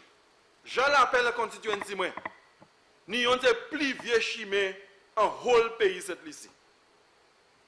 As I would have said here before, the bread van hesitates to go into Lapel. The wholesale grocery vehicles, they do not go into Lapel. Buses stopped a long time. Yes, the ambulance is hesitant to go there, but they must because of the service they provide. The farmers, Mr. Speaker, who have their fields down there, have to put up with that road. And the residents themselves have to put up with that road. Mr. Speaker, I'm pleading again today. Je vais venir ici encore quand il consiste. Comment le gouvernement a 2,9 millions de dollars pour un jeu chimé et puis bagaille comme ça. Et pour demander, pour bailler Jean l'appel anti-soulagement, pour moi, souple. Et ce n'est pas en faveur, Jean l'appel qui a demandé. Quand toute l'autre gens cette ici, les gens allaient acheter gaz, Mr. Speaker. Ils ont payé $1 et puis déchelé en chaque gallon. Quand toute l'autre gens cette ici. Et que l'argent, ça, le gouvernement a amassé. Et le gouvernement dit, c'est pour faire chimé seulement. Bah, je l'appelle anti-soulagement, pour moi, s'il vous plaît. Si je pour beg, je vais beg. Si je pour venir ici, si je pour venir beg, je vais beg encore. Je vais demander pour je l'appelle anti-soulagement. Mr. Speaker, the Viebanon Bridge, that link road between Larissus and Oleon, that particular bridge, Mr. Speaker, has been out of commission for the better part of 2 years. To be fair to the member for Castries North and Minister for Infrastructure, former Prime Minister, he profited the opportunity some time ago to visit that particular bridge with me. And whereas he has not given a definitive word, Mr. Speaker, I remain optimistic that someday soon something will give for the people of Oleon and the general community that uses that road. The Toifoué Road, the Richmond Ring Road, the Grand Ravine Compare Road, Austin Hill Road, and the Oleon Combined School Road. All of those roads, Mr. Speaker, need some level of attention. But to go back to Austin Hill, when the government changed, the people of Austin Hill, the contract for the road had already been signed. It was not honored by the incoming government. And today, Mr. Speaker, you can well imagine 4 years on to what extent the road has deteriorated. So, Mr. Speaker, I'm asking that if a budget of approximately $1.7 billion that the people in the communities I've mentioned will get some measure of relief as it relates to road infrastructure. Head 46, Ministry of Tourism, broadcasting and information, culture and the creative industries. A total of $27,074,200. Mr. Speaker, I see only 2 capital projects under that head. The OECS Tourism Competitiveness Project and the Village Tourism Phase 1 and Phase 2. I see nothing. Honorable Member, just be reminded, you have 15 minutes. Thank you, Mr. Speaker. Mr. Speaker, I see nothing for the creative sector. Mr. Speaker, this is a sector that has grown, and the Denry segment is well established on the entertainment calendar of this country. That particular product has gained acceptance amongst the people of St. Lucia. And Mr. Speaker, I'm hoping that even if I do not see any detailed programming in the estimates for the creative industries, that people like Ampa, Subbans, Mighty Pablo, Young Boss Studios, 911 Studios, and all the other young people in my constituency who have gravitated to the creative industries as a means of earning a livelihood will get some support from this government. Mr. Speaker, it is a realistic expectation that if a government presents an approximate budget of $1.7 billion for a creative industries artist, to expect to get something.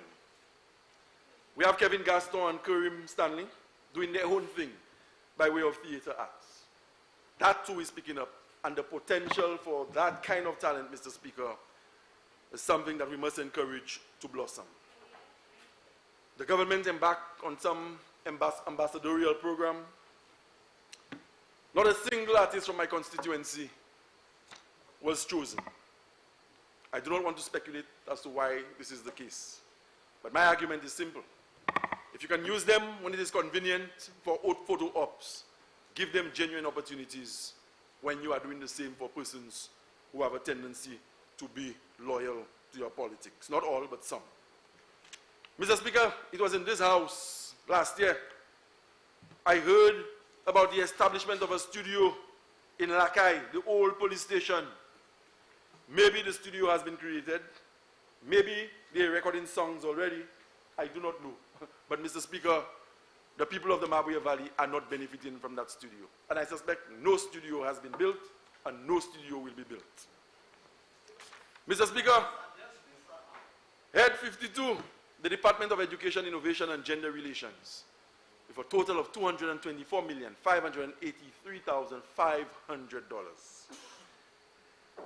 With that allocation to the ministry, with a national budget of $1.7 billion, why can't I see a definitive statement in the budget talking about the reinstatement of the laptop program? They stopped the laptop program, and we've told you before that a laptop is no longer a luxury. It is not a prestige item. There was a time a child walked into a school, the child had a laptop, and you can almost immediately tell that child's background. This is not the case anymore. Your ability to use the computer, your ability to be able to resort to technology to resolve your own personal issues, that is tantamount to you being able to tell the time. And the St. Lucia Labour Party government, in realization of that fact, we introduced the laptop program, where we were going to give every single child in this country a laptop computer. And we said it was not enough to just give them a laptop to take home. Some of the homes had no internet. And so we synchronized the laptop program in the Ministry of Education with an island-wide Wi-Fi program. They came, Mr. Speaker, like you just didn't want to, sir. Mr. Speaker, what about Head 36, Department of Home Affairs and National Security? I heard the member for Choiseul in his presentation say that the police were going to get 5 new bikes. Mr. Speaker, I spent a lot of time in the estimates. I saw nothing for the police, except an allocation of $158,000 for the refurbishment of office space, and I'm assuming at Chesterfield. Speaker. Mr. Speaker. Oh, you stand for a point of order, you can stand for a point of order. Mr. Speaker. Honorable member. Yes, you used the word point of order, and you had promised earlier in your presentation that you would come back. So I take it now you're isolating on that point. I would guide the member accordingly. Okay. Mr. Speaker, the figure was not where the member would have been able to capture it, because the purchase of these bikes would be coming under what is considered it's coming from the Attorney General's chambers, an account which is known as a forfeitures account. So when the various forfeitures are made, there's a sum of money that's built up. Okay? So I'm just giving you the guidance as to where it's for bikes, okay? So you're correct, it was not listed, but it is a purchase that will be made for the police officers this year. Yes. You understand? Mr. Speaker, but my argument still stands. If it is not in the budget, how do I come here and have an objective debate? I peruse the estimates, and I'm saying I did not see anything for the police.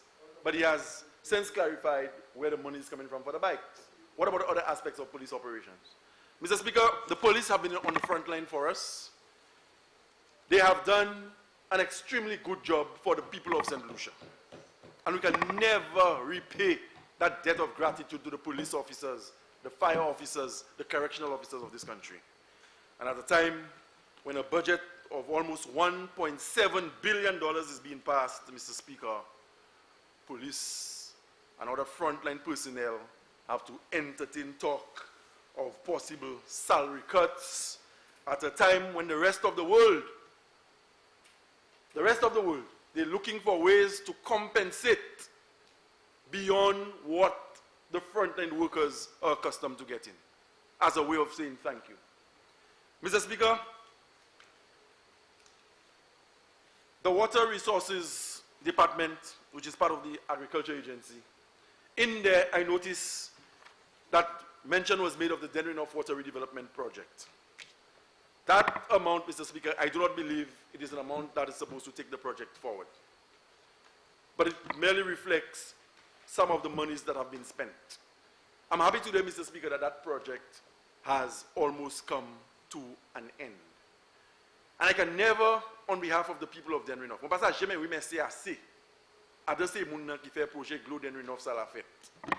I want to start off, Mr. Speaker, with the member for Labrie, who in a previous parliamentary life had responsibility for external affairs. And it was him, Mr. Speaker, who went to Guatemala at an OAS meeting, cap in hand, trying to get resources to get the Denrinoff Water Redevelopment Project going. And he was able to convince his counterpart from Mexico that there is a community in St. Lucia known as Denrinoff where people have been consuming water of a quality, Mr. Speaker, that was substandard. And when we realized that the $5 million US that Mexico gave by way of grant funding was not sufficient, it was the St. Lucia Labour Party administration that applied for a loan of $22 million to the Caribbean Development Bank to get phase 2 going. Mr. Speaker, as I said, the project is nearing completion. The project is nearing completion. I am hoping, Mr. Speaker, that in the next couple of weeks, all the little remedial things that have been taken care of or attended to at the moment would have disappeared, and that we will have a fully functional Denrinoff water redevelopment system where we consume some of the best treated water in the country, and that once and for all, Mr. Speaker, the long nights of people having to wait to capture water from the tap at 2, 3 in the morning, that will be a thing of the past.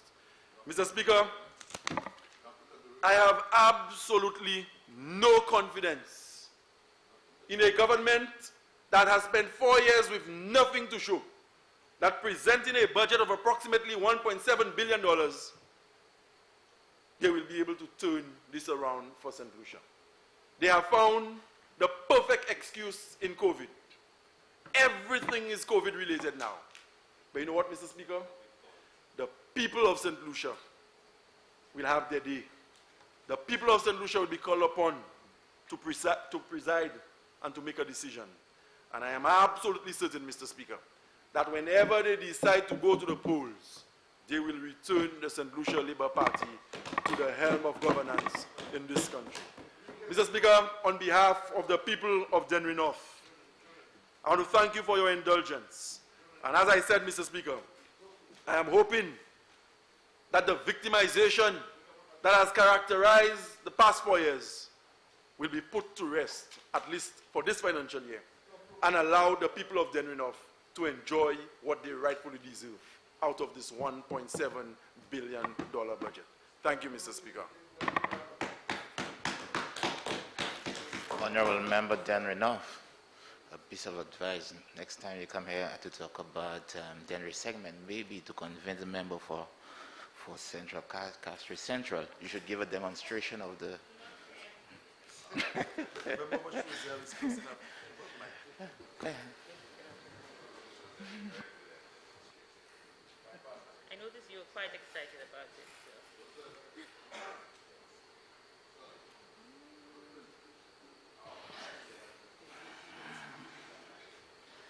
Member for Castries Central.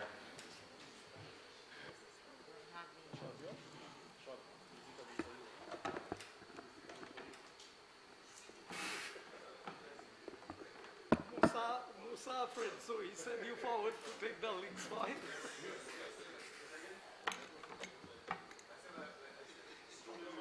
I don't want to throw it down.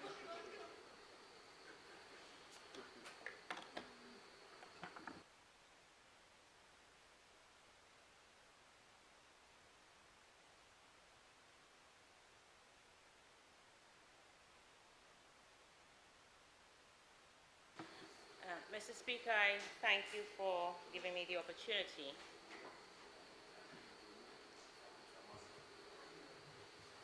Good Sergeant, did you wipe down?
Mr. Speaker, I thank you for giving me the opportunity to add my contribution to this debate on the estimates of expenditure.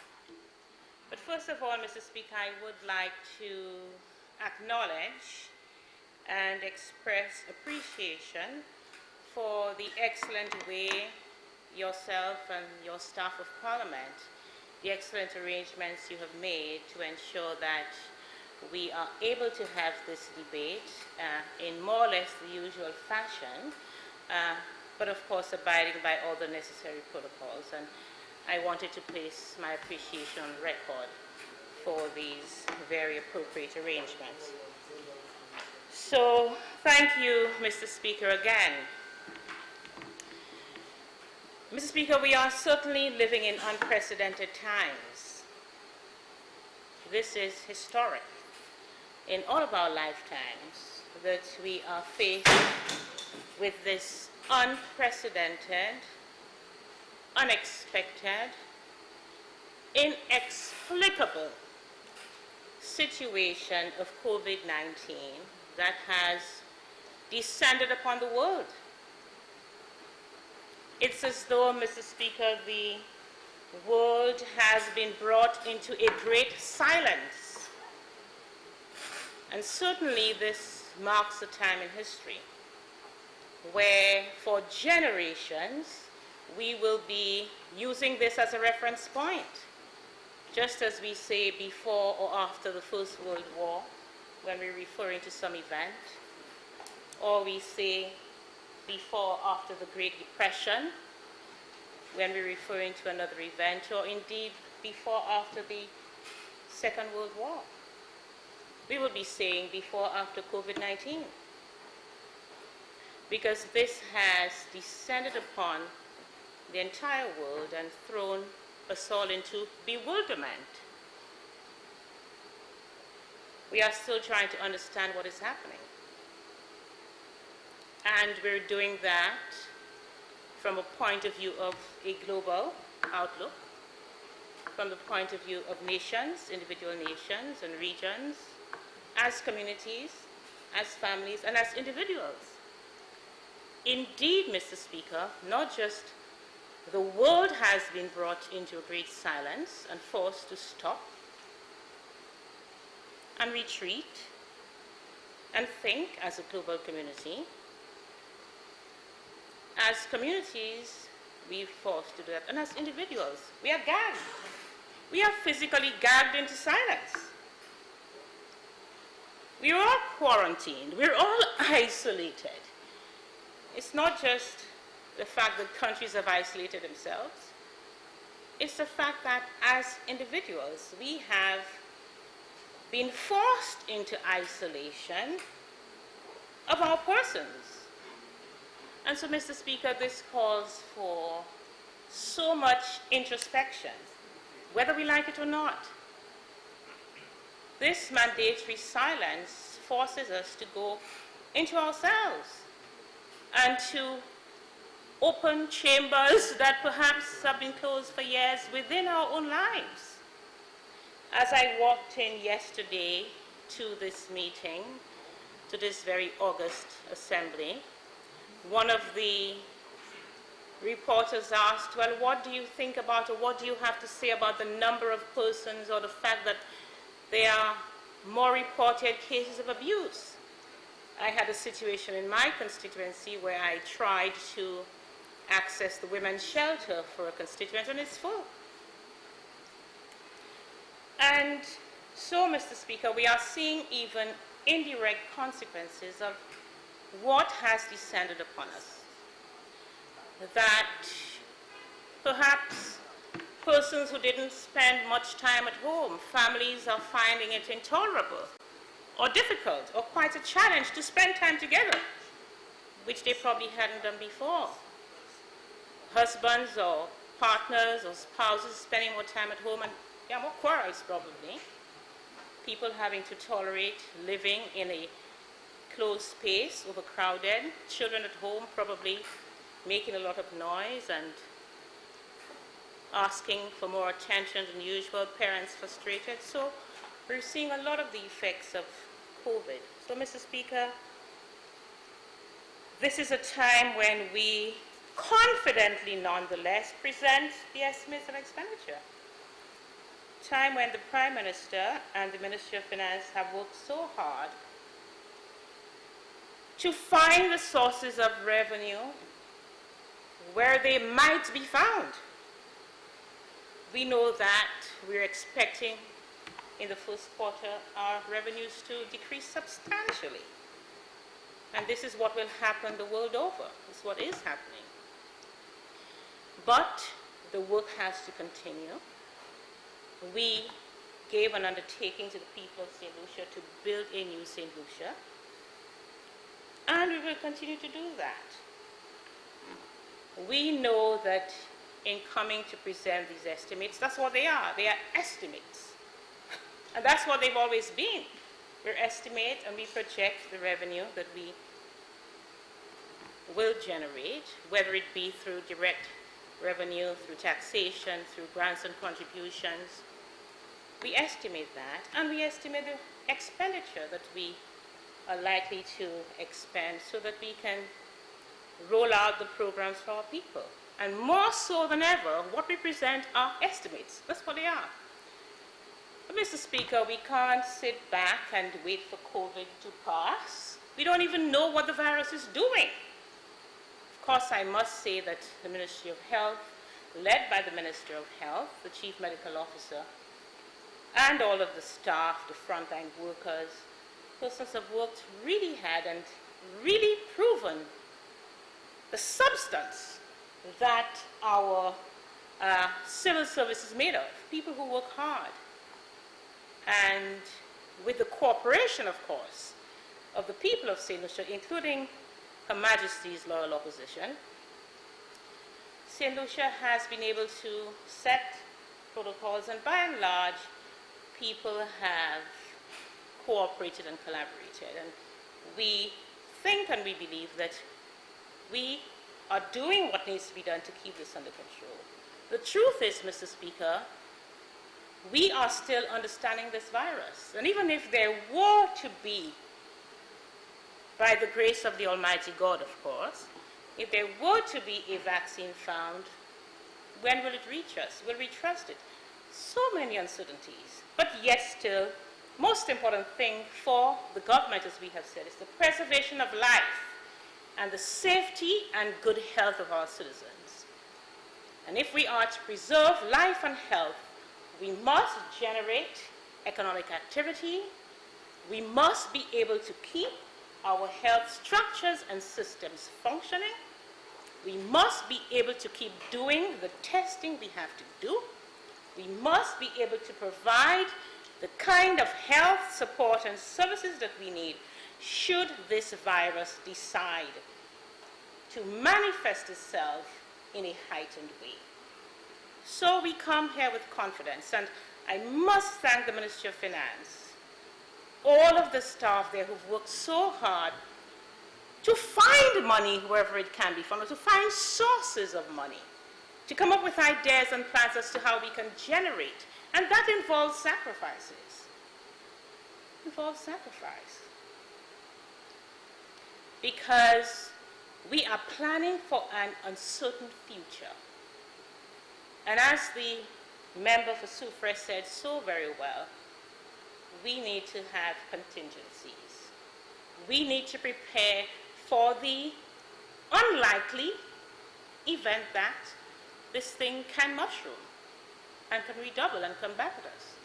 So, Mr. Speaker, as I sat and I thought, I couldn't help but remember the story of the 5 loaves and 2 fish, where that little boy, well, I don't know if he was little, we never knew his age, but he was a young lad who perhaps had gone fishing on his own, worked hard, and brought his 2 fish, and perhaps his mom had made his 5 loaves for him, and he walked prepared. And of course there was the multitude who didn't bring their food. He worked hard to bring his food, and he was entitled to have it. It was not necessarily right for anyone to take it away from him, but perhaps he was asked nicely, and knowing what children are like, he perhaps was very sad to see his food go away, not being sure whether he'd get any for himself, but he made the sacrifice. He gave up what was rightfully his. He took what was his and put it into the common pot. And lo and behold, we know what the story is. We're talking about him today because he made the sacrifice. He gave what was rightfully his. He didn't know whether he'd get any for himself or any back, but he trusted someone with it. Not just anybody. And we're speaking about him now, and generations will speak about him because he made the sacrifice and he trusted. And that's what we've done, Mr. Speaker. We've taken our 5 loaves and 2 fish. All of the scraps of the Ministry of Finance, all the begging that has been done, all the friendly agencies and governments we've spoken to, and we've brought that together. And we're here not because we trust in ourselves, not because we place complete trust in ourselves, that we're here presenting this budget with confidence. We're here because we trust in God, who COVID has not taken by surprise, who is not mesmerized or blown over by COVID. We trust in God, and we pray that with the right intention, with the honesty of purpose, with a genuine care and love for our people that he will take these 5 loaves and 2 fish, as he did before, and he will make it so plentiful that we will be able to feed and serve our people with it. And so that is why today, Mr. Speaker, not with any delusion, not with any illusion, after the hard work, thought, effort, sacrifice has been put in, we can confidently, and certainly I speak for myself and the people of Cashew Central, we can confidently support these estimates of expenditure as presented by the Honorable Prime Minister. Mr. Speaker, before I move into the estimates and particularly to speak about the Ministry of External Affairs, I just want to say how important it is more than ever that every single one of us, every single St. Lucian, works hard and diligently. Because these estimates are framework, these estimates are structure, these estimates are a projection, a means by which we can get where we're going. But hard work, diligence is what will get us there. More than ever, Mr. Speaker, we must stop making the excuses. We are home, but we must work from home. The work needs to continue with even more fervor, with even more attention to detail. We can't afford to do something and do it again because it was not done right the first time. So working at home is not an excuse not to work. For the good of the country, to ensure that we get back on our feet, we need to keep producing. Mr. Speaker, there are some who refer to this period that we are in as a punishment. Some say it's a chastisement. There are so many theories as to what is happening, who caused it, who didn't cause it. Speaker, I've stopped listening because there are so many theories, so many people have explanations as to what is happening. The one thing I know, Mr. Speaker, is that it could be worse. It could be worse. Because whereas this virus has descended upon us and caused us to veil ourselves, it didn't come with a rash. It didn't come with disfigurement. It didn't come with a bad odor. Our dignity is still preserved. Our minds can still work. Physically, we are still strong. Mr. Speaker,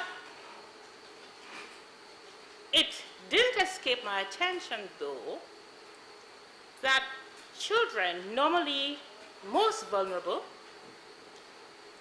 are the ones who are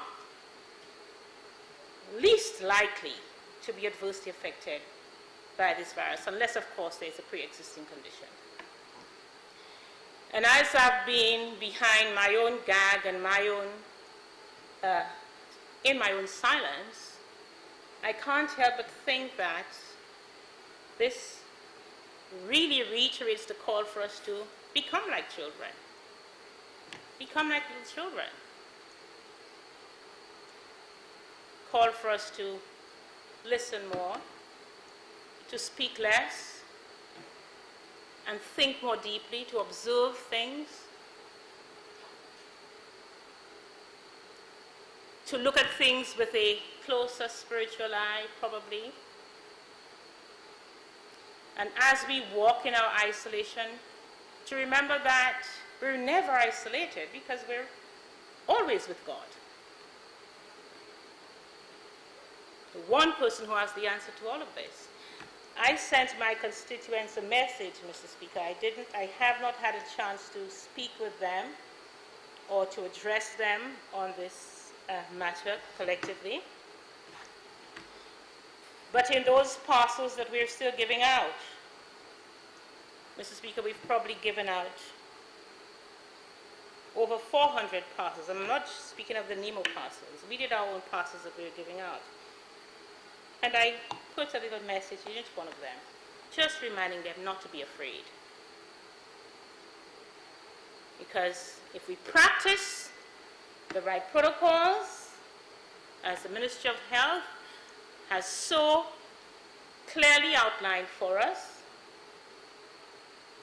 and if we recognize that although we don't have the answers, there's someone who does, and we should stay much closer to that person, there is no need to be afraid. Mr. Speaker, I would like to move to the Department of External Affairs, which I have responsibility for. Mr. Speaker, more than ever, I want to say how really important it is, our relations with friendly governments, our good relations with external agencies, who we can depend on in such a time of need. Mr. Speaker, I was so heartened as a minister responsible for external affairs to see how quickly the government of Cuba came to our assistance and sent all of those medical personnel, doctors, nurses, technicians, to assist us. And, Mr. Speaker, as I said when I thanked them at the airport, they didn't come because they didn't have a need in their own country. They didn't come because they didn't have family, small children, vulnerable parents who are exposed to COVID. They didn't come because there are no COVID cases in their country. They've had cases, they've had deaths. They didn't come.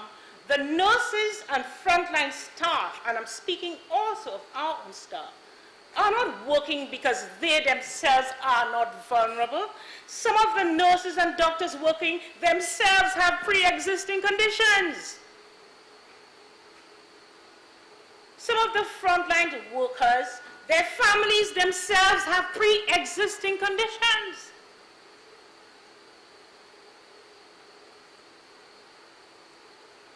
And yet still, day in, day out, silently, they're working to ensure that we are all safe. I want to thank them for that. And I want to thank all the friendly governments. And I'm always fearful of listing, although I mentioned Cuba, because of, the real importance of having those soldiers here on the ground. All this contact tracing that needs to be done, all of the support that needs to be provided in the quarantine facilities. You need hands on deck to do that. But we've gotten help from other friendly governments in terms of support, direct support. The government of Taiwan, the support and assistance we got from the US government in terms of supplies and equipment to deal with this virus. And to the number of calls and letters we've received from friendly governments saying, we are here to help you fight this. Please tell us how we can support you. And every one of these governments is battling with their own problems. And so, Mr. Speaker, I do want to pause to say, or to thank rather, successive governments. I will not say that this is something that has been achieved by this administration, but by successive administrations from both political parties. We have developed, we have established, we have developed, we have nurtured these relationships so that at a time like this, some of these countries we didn't have to call, but a call was arranged and placed to us to say, just to let you know, we are here. Let us know how we can help and support. Now, Mr. Speaker, you would recall that in the last session of Parliament, we spent quite a bit of time on the burning issues that were affecting us at the global level. Climate change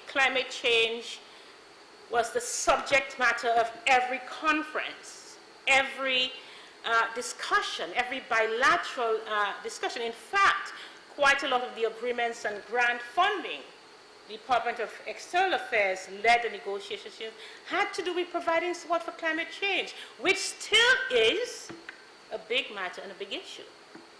We spent time on the whole question of de-risking and the corresponding banking challenges. We spent time on the whole idea of accessing overseas development assistance and graduation. We spent so much time dealing with these issues, and they are still very significant and important for us to continue to pursue. We never thought about COVID.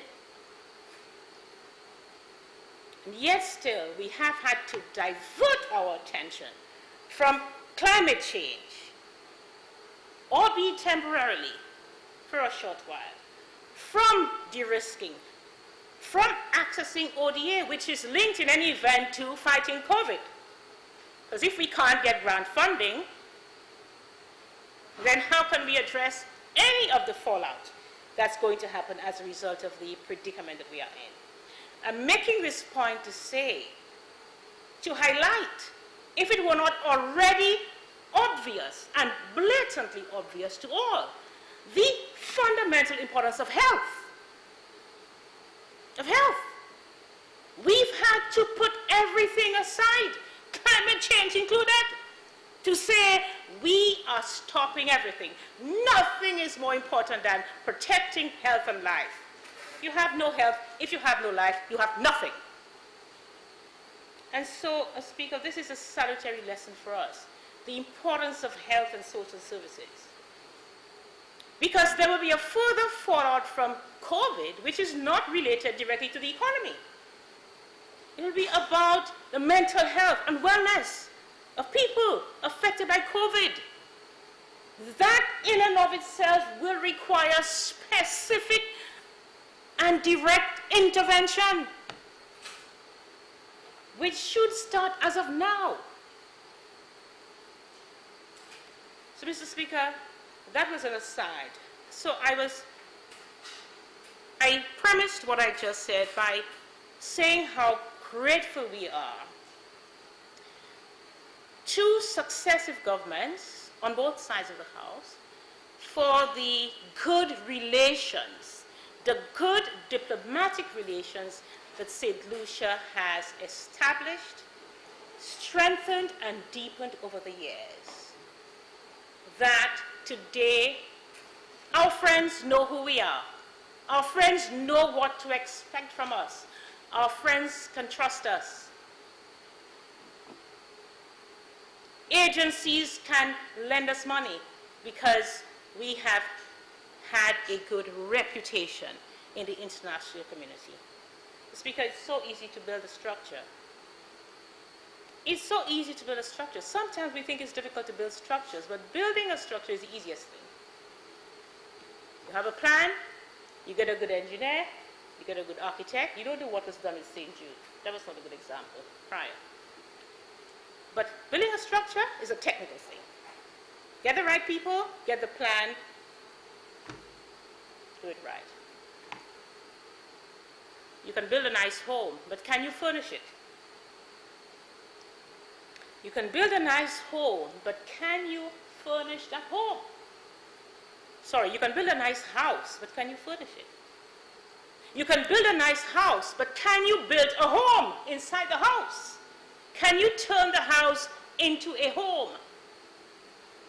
In other words, when the structure crumbles, or if it does, whether it be through a natural disaster, or whether it be through a COVID, as we've seen the world's structures have crumbled, what is left is what you've built on the inside. It's the integrity. It's the character. It's the trust and confidence people can have in you. That they can know, on the faith of what this country has presented, I am prepared to take a risk, to invest, to assist, to support this country. Because there is a reputation that's been built.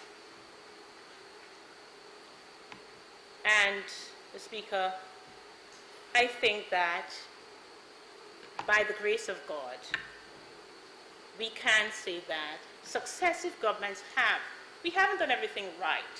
We've made mistakes on both sides.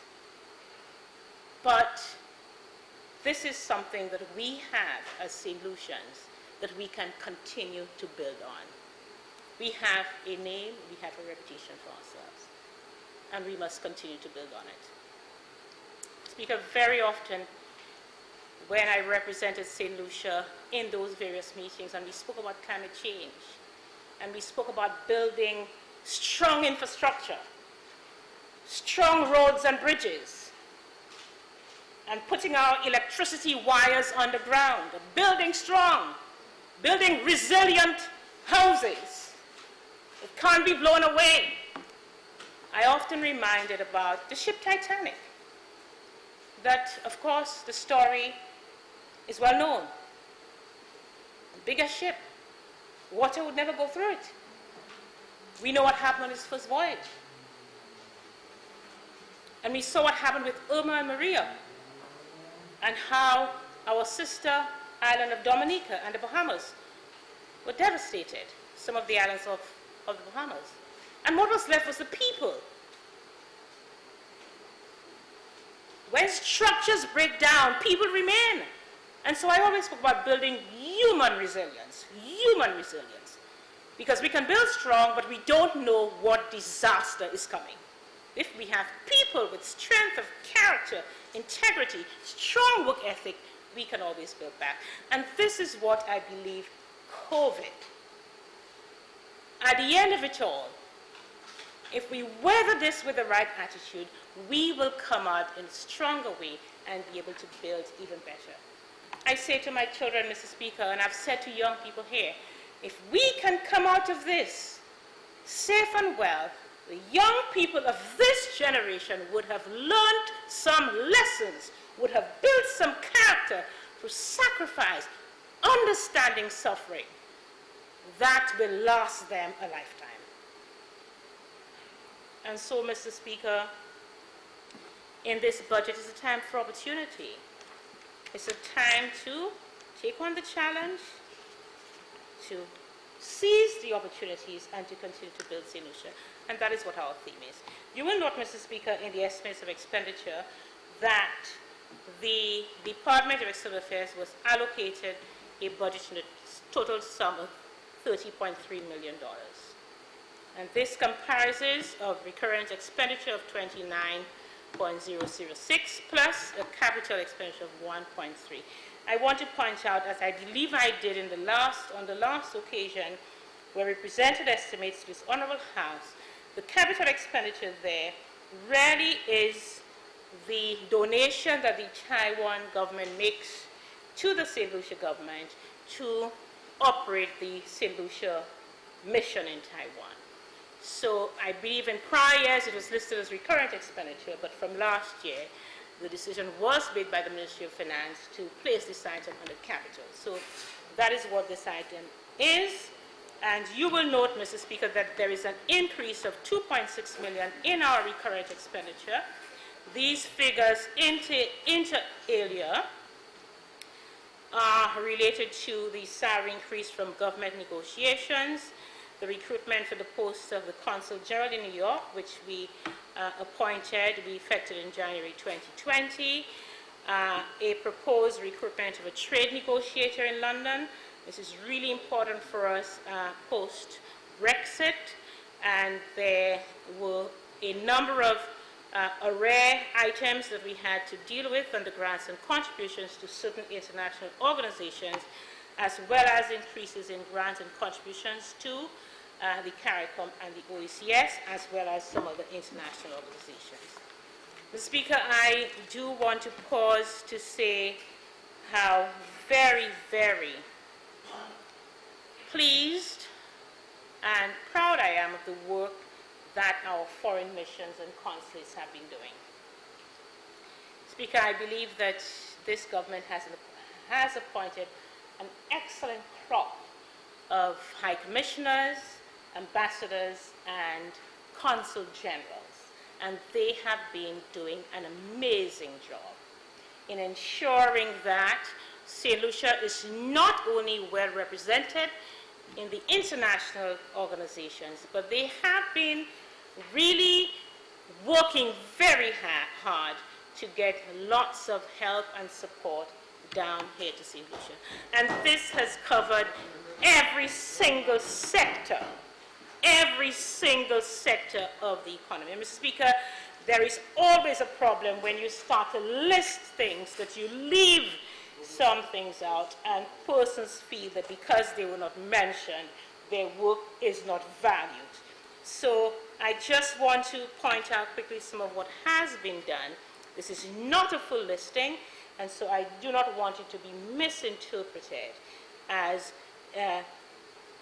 not mentioning doesn't mean your work is not valued. It doesn't mean that it hasn't been noted. I have the full notes here with me, but within the allotted time, it is impossible to go through it.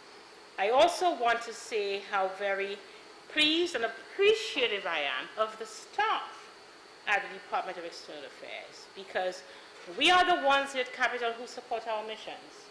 Without our help and support, they couldn't do the work that they are doing.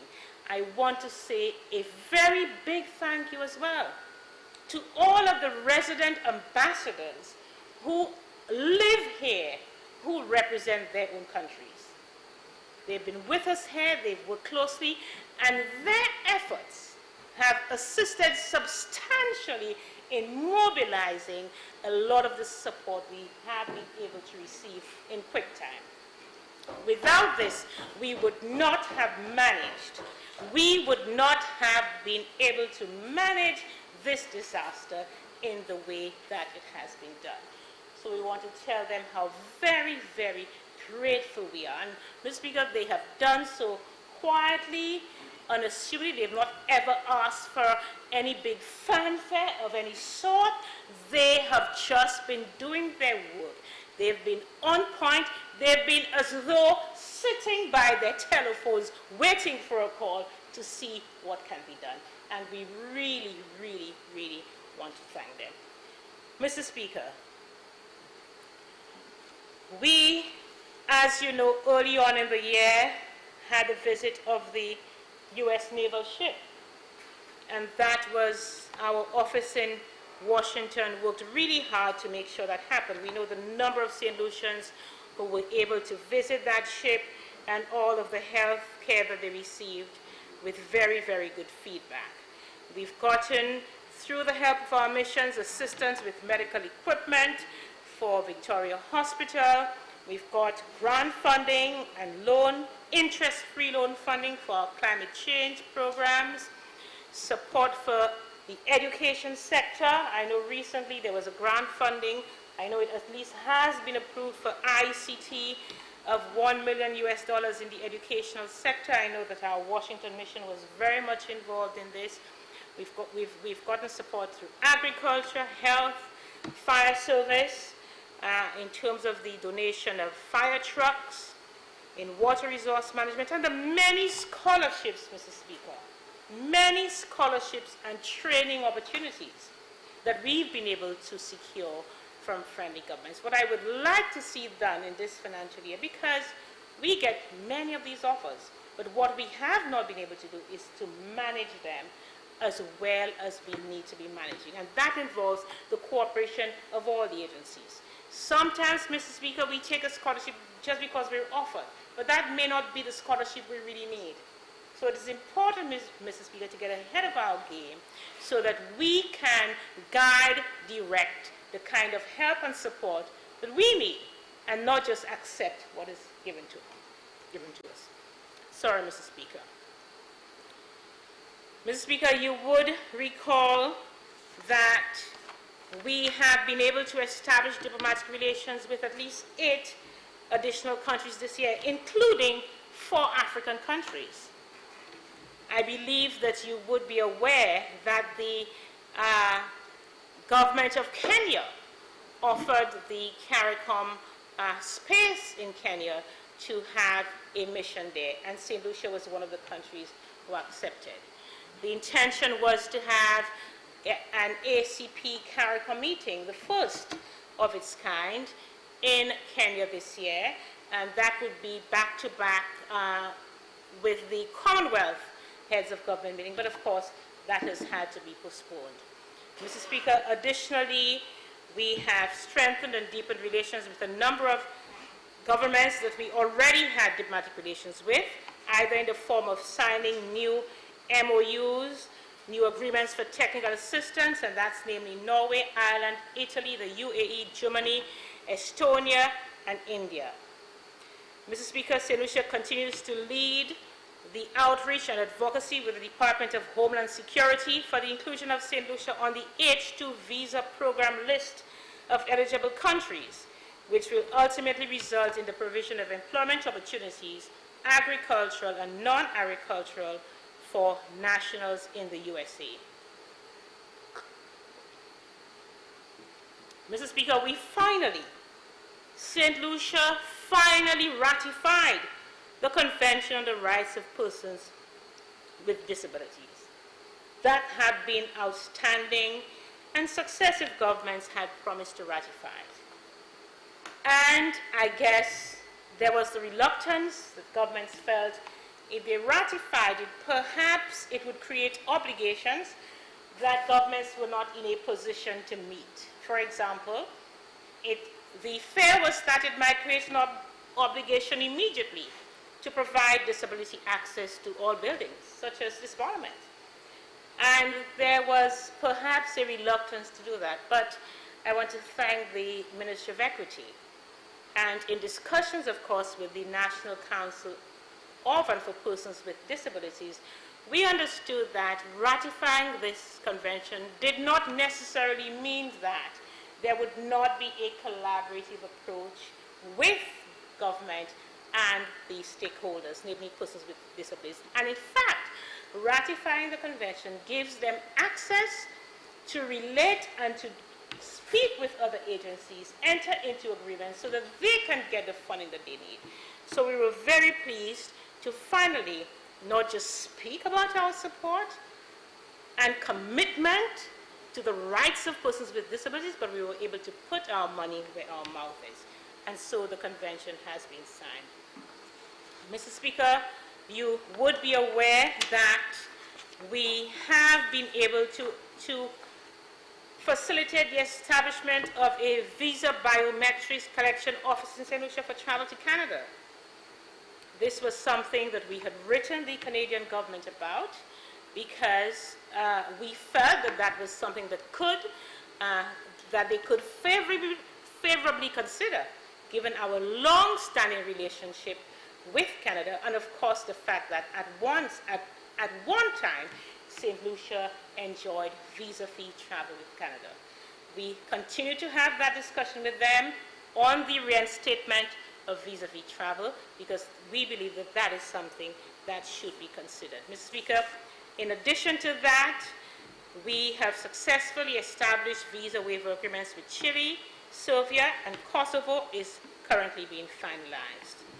In October 2019, the finalization of a twinning project with 10 educational institutions in Martinique and St. Lucia was realized by the St. Lucia Consulate in Martinique, and the French government agreed to a €300 allocation to each school per year to help defray the cost of these exchanges. Mr. Speaker, one of the areas that we would like to concentrate on, and we believe that this is absolutely a right time for it, is to increase the number of honorary consuls that can represent St. Lucia overseas.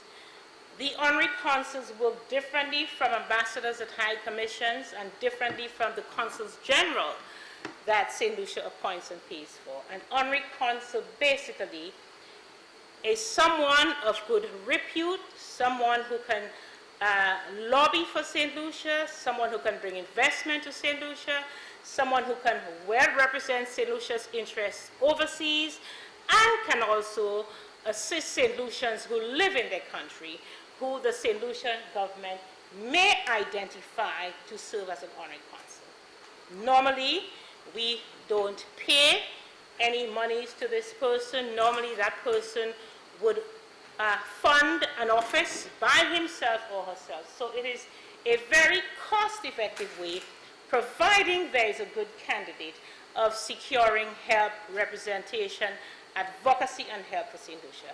I think in this new financial year, this will be an excellent way we can spend a lot of our energies to ensure that we increase the number of honorary consuls. Mr. Speaker, we get a lot of applications, but we know in the times that we are living in, certain vetting needs to be done. We need to ensure that we are, in fact, identifying the right people to serve as honorary consuls for St. Lucia. Honorable member, you have 15 minutes in which to complete your presentation. 15 minutes. Thank you, Mr. Speaker. Time does go by very quickly. Mr. Speaker, I want to thank our goodwill ambassadors who we appointed earlier this year for accepting the invitation of St. Lucia to serve as goodwill ambassadors. I want to thank some of them for the great work that they are already doing. In fact, you would have heard, Mr. Speaker, that one or two of our goodwill ambassadors, Mr. Taj Weeks, I know was one of them, and certainly Darren Sammy, WhatsApp me as well about that. They'll be doing some work to raise money for our students who may be stranded overseas as a result of COVID. And I want to thank them and to encourage them in their efforts and to say how very blessed and honored St. Lucia is to have them as citizens and goodwill ambassadors who are willing to make the sacrifice on behalf of their country. Speaker, while I'm on this, I've been getting many, many calls from parents who are very concerned about their children who were not able to come to St. Lucia before our borders closed. I've been getting a number of calls, many calls and emails, and certainly our missions are flooded. Our missions and consulates are flooded with calls and WhatsApps and emails about our cruise ship workers, for example, who are stranded out there on vessels, who can't come home. And certainly our government understands and empathizes with relatives and family who can't have their loved ones close to them at such a time of uncertainty and anxiety. And our missions have done their very best to be in touch, to keep the channels of communication open. And the question always is, when can my daughter come home? Or when can my son come home? Mr. Speaker, we've had to close the borders. We've had to close the borders, and we know why we've had to do it, because our cases of COVID came from outside. And if we had to implement the plan, the only plan that could save St. Lucia from being wiped away by COVID, we had to contain the spread, make sure it didn't come in the first place. And for those that came, we had to track every single person who may have been in contact with someone and isolate them, quarantine or isolate. And as a result of that, the borders needed to be closed so that the virus could be contained. The best thing we can do for a St. Lucian out there is to keep St. Lucia safe, so when you come back, you come into a safe place. And so we have, of course, had St. Lucians who were living overseas who succumbed, and we have expressed and continue to express our sympathy and pray for these families and for the repose of the souls of the departed. But thank God we have not had a situation where our persons who are out there on the ships are in harm's way unnecessarily. It's awful to feel quarantined. It's awful to be on a ship and you can't go anywhere. Well, you can go places, but on the high seas. That must be really awful. At least it's safe. Because whether you're quarantined on a ship, you quarantined in your home, we quarantined. And this is not to downplay it, Mr. Speaker, but this is the reality. It's about protecting lives. And my family lives in the UK, and my children were hoping to have a little release from the lockdown. But it has been extended. I just messaged my son and said, are you okay? Please tell me you are okay. Tell me the truth. Are you okay? He says, Mom, do not worry. And he sent me a smiley face. I said, will you tell me that next week, promise? He says, yes, I will, Mom. Don't worry. So we empathize. We know what it feels like. We want parents out there to know that we care. And as soon as it is safe, as soon as the chief medical officer says we can, I'm sure we'll open our borders. And we will let you know as soon as that time comes. But feel free to call. Feel free to express your anxiety. Feel free to seek encouragement from us, from our missions, from our helplines.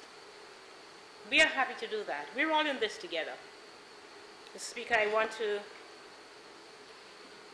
take some time to talk a little bit about health. First of all, I must. Speaker, I serve as a Minister of Health, and that's probably the toughest ministry there is. Well, perhaps the Ministry of Finance in these times, because the Ministry of Finance has to find money for health and for everything else. But, Mr. Speaker, health is a tough ministry. COVID or no COVID, much less COVID. If you have a pothole, this is not to excuse the Minister for Infrastructure, but pothole, you can ignore it. Somebody might stick a banana plant in there, you can drive around it, if you're careful. If you have a broken leg, it's got to be fixed. Today, Mr. Speaker, health is urgent. That's why when COVID came, he had to drop everything. Industries and businesses you think, airlines you think would fly no matter what. Mr. Speaker, someone sent me a list of what is happening in the airline industry. The job losses, the orders of planes that had to be cancelled, the pilots that had to be fired. Speaker, I can't believe it. Because it's about preserving health and life. And I want to, Speaker, OKU is opened. OKEU is functioning. It's open. We have done it. You can say, well, COVID, because we've done it. It's happened. Again, thanks to staff of the ministry, the cooperation and staff of Victoria Hospital, the assistance from our friendly governments, and all of the support staff that have made it happen. Mr. Speaker, St. Jude's is being constructed. It will be completed in this financial year. That's right. It will happen. That's right. Victoria Hospital is being run as the respiratory hospital. So we've spent quite a bit of resources strengthening our primary healthcare system. All of our 34 health centers, wellness centers around the island, our polyclinics, Suffolk Hospital. Structures can be built. They will be built. They will be staffed. Mr. Speaker, what's important in health is access and quality. The structure, headache, yes. Can't have the money, yes. But eventually the structures will go up, and they have, they are, they will be.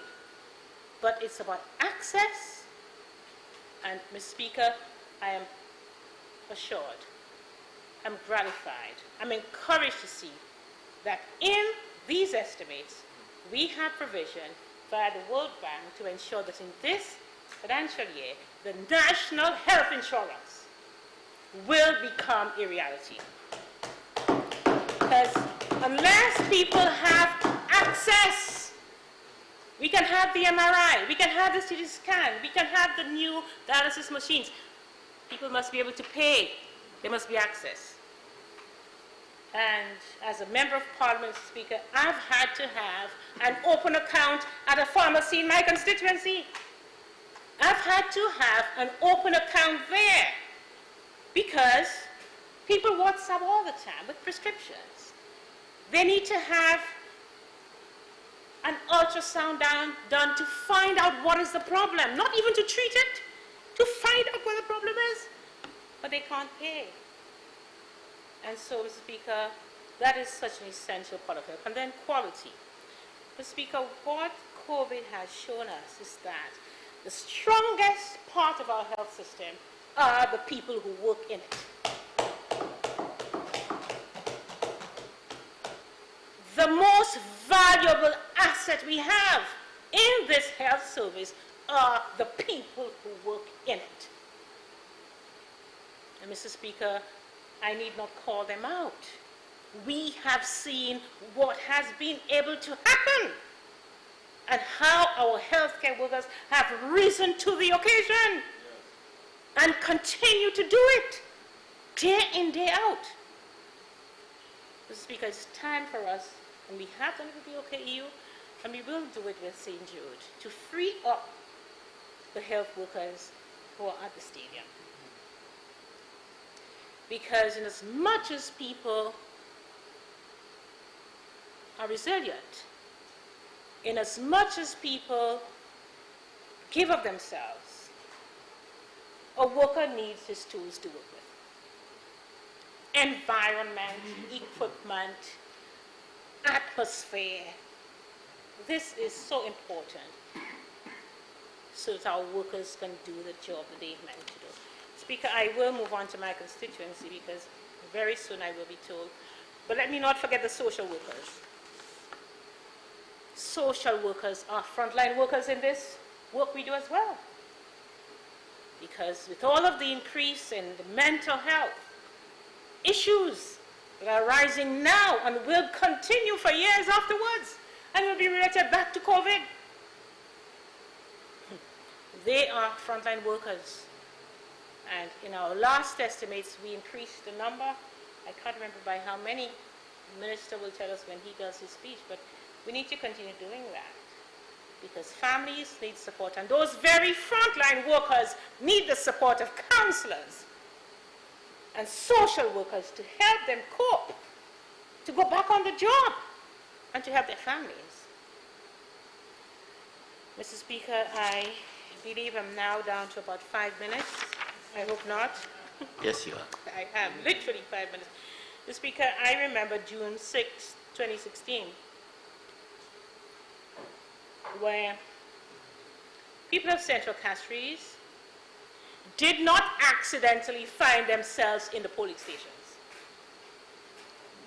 It was a very rainy day,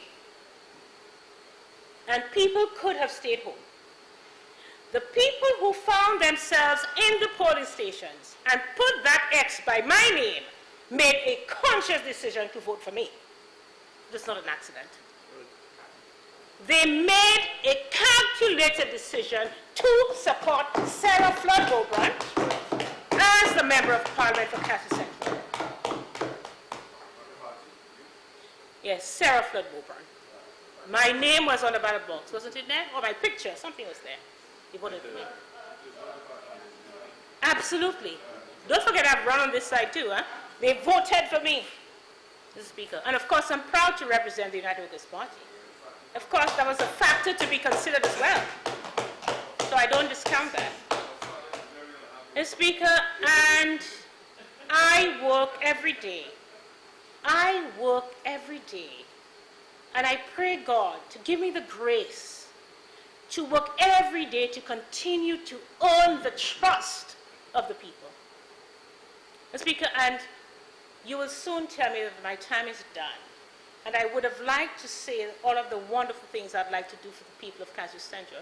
I promise them I will address them soon. But COVID has had me gagged and silent, and I've been thinking more. But I want to reassure them that I will work even harder this year to reassure them that their trust in me is not misplaced. I have a duty, I have a responsibility. I want to tell them what a pleasure, what a singular honor and privilege it is to serve them. I want to thank them for how well they have collaborated with COVID. I'm proud. I'm really proud of the people I represent. I want to see how much I miss our constituency days. Our office is so small, Mr. Speaker. If we had to keep the social distancing, and we probably couldn't have more than 3 people inside, and then they'd be probably fighting outside. So, Mr. Speaker, they can continue to reach me by WhatsApp. We're still delivering parcels even today, but I look forward to when we can have our regular constituency days again. And I just want to say that we've been doing quite a lot in our programs, Mr. Speaker, and one of our singular programs this year is our Farming Our Urban Grow program. We're on the farm right now, and we're just doing our infrastructure. Our farm shed is more or less complete, and Wasco is going to be going down there laying pipes. We've asked Lucelec to help us. Maybe they'll tell us yes, but I want to single out the Minister of Agriculture and the Ministry of Agriculture for the support, but first the trust and confidence, saying that we have 6 farmers from Castries and we need a land, and I mean, it didn't take a week. And I look forward very soon, Mr. Speaker, when, with the help of the Taiwanese government, who have provided technical assistance to us, we can put down our first food and fruit in that soil. And I look forward to when we can have many more young persons of Castries Central being certified farmers. I look forward to when we can have housewives going down there to do the rent-a-row program. Because some of the farmers tell us now is their time. They see themselves rescuing Castries Central with farming, with food.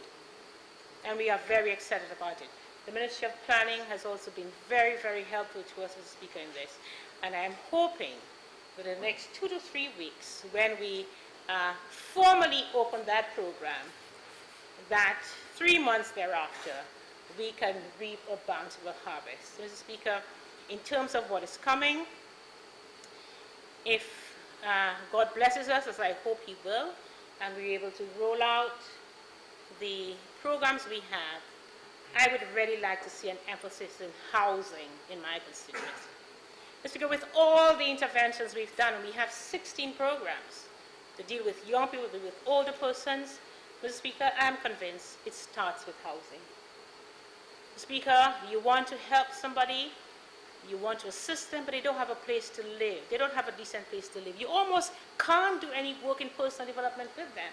Shelter is a fundamental need. And I'm not talking about a housing program that says low-cost housing and so on. I'm talking about different tiers of housing, urgent housing. Some people need to be housed better tonight. Some families need better housing today. Today.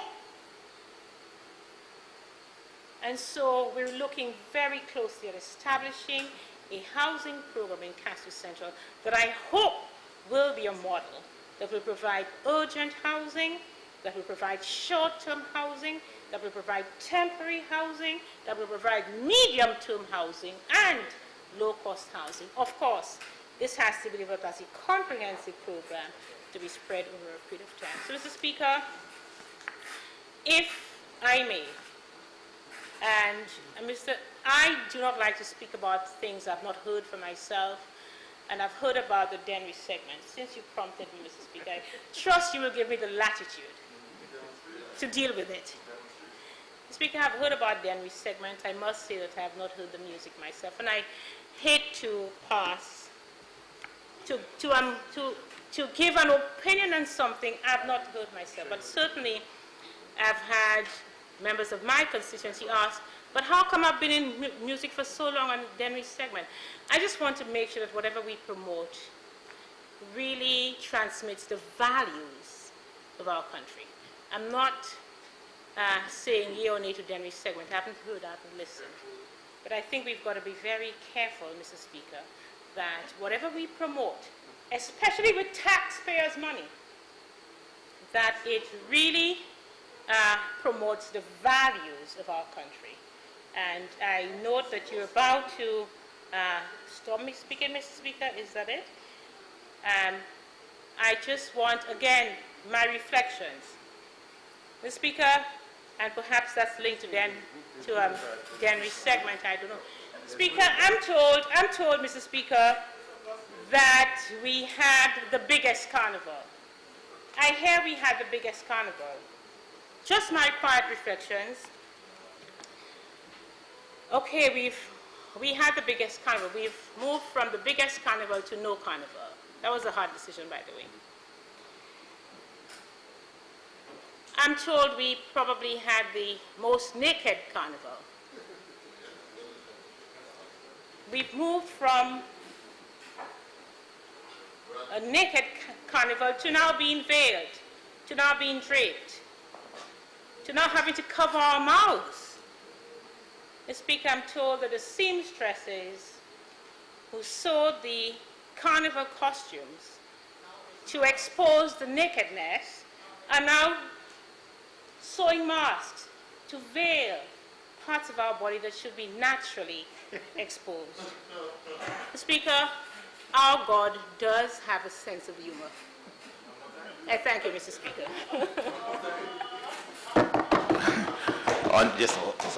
Honourable Member, Castries Central. Speaker, you wish to speak of it, Mr. Speaker? Speaker? I'm just saying to you that you have member for in the cabinet member for Denry South, and in the opposition you have member for Denry North. You have.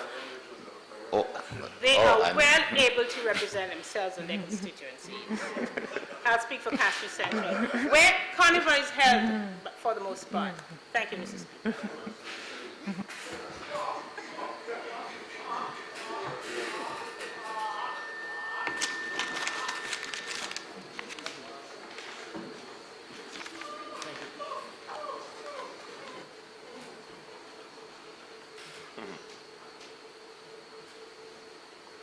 Member for Grosley.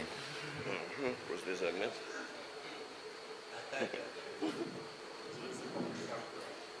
That's right.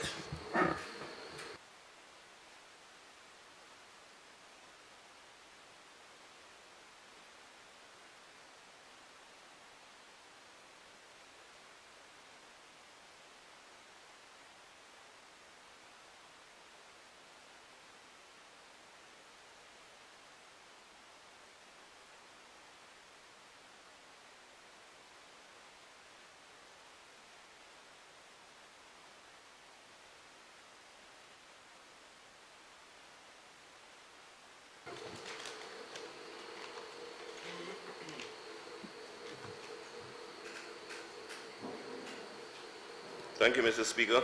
Honourable Member, I just need to verify. Good Sergeant, did you wipe down? You want Sean?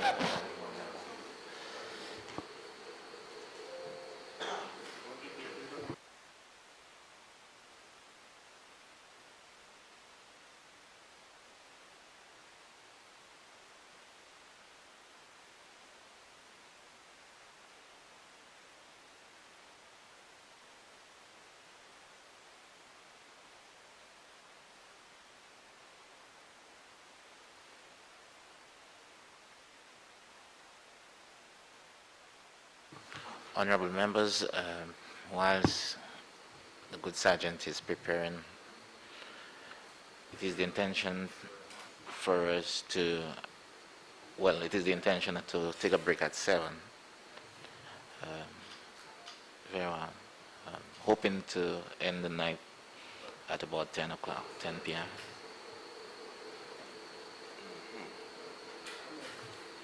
Honourable Member Grosley. Thank you, Mr. Speaker.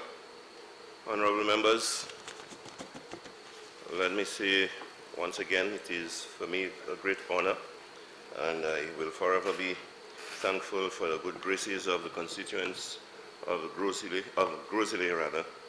for this great opportunity and privilege as I stand here to say my bit on the estimates for 2020-2021. According to former Indian Prime Minister Jawaharlal Nehru, crisis and deadlocks, when they occur, have at least this advantage, that they force us to think. Mr. Speaker, the thought preoccupying most minds at this time is undoubtedly the COVID-19 pandemic afflicting the entire world with crippling effects on economies, financial markets, social interactions, and healthcare systems.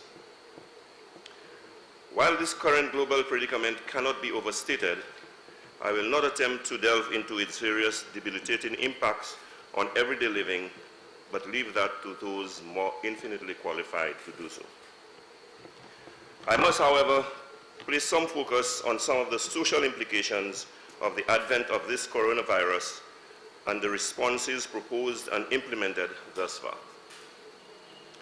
Mr. Speaker, I do not believe that it would be a mischaracterization if I were to say that the social services, normally treated as a bastard child, gets the cut whenever there is a crunch. I am pleased, however, to observe that despite this major crisis occasioned by this global pandemic, there was nonetheless a small increase in the estimates for social services and social protection for the financial year 2020-2021.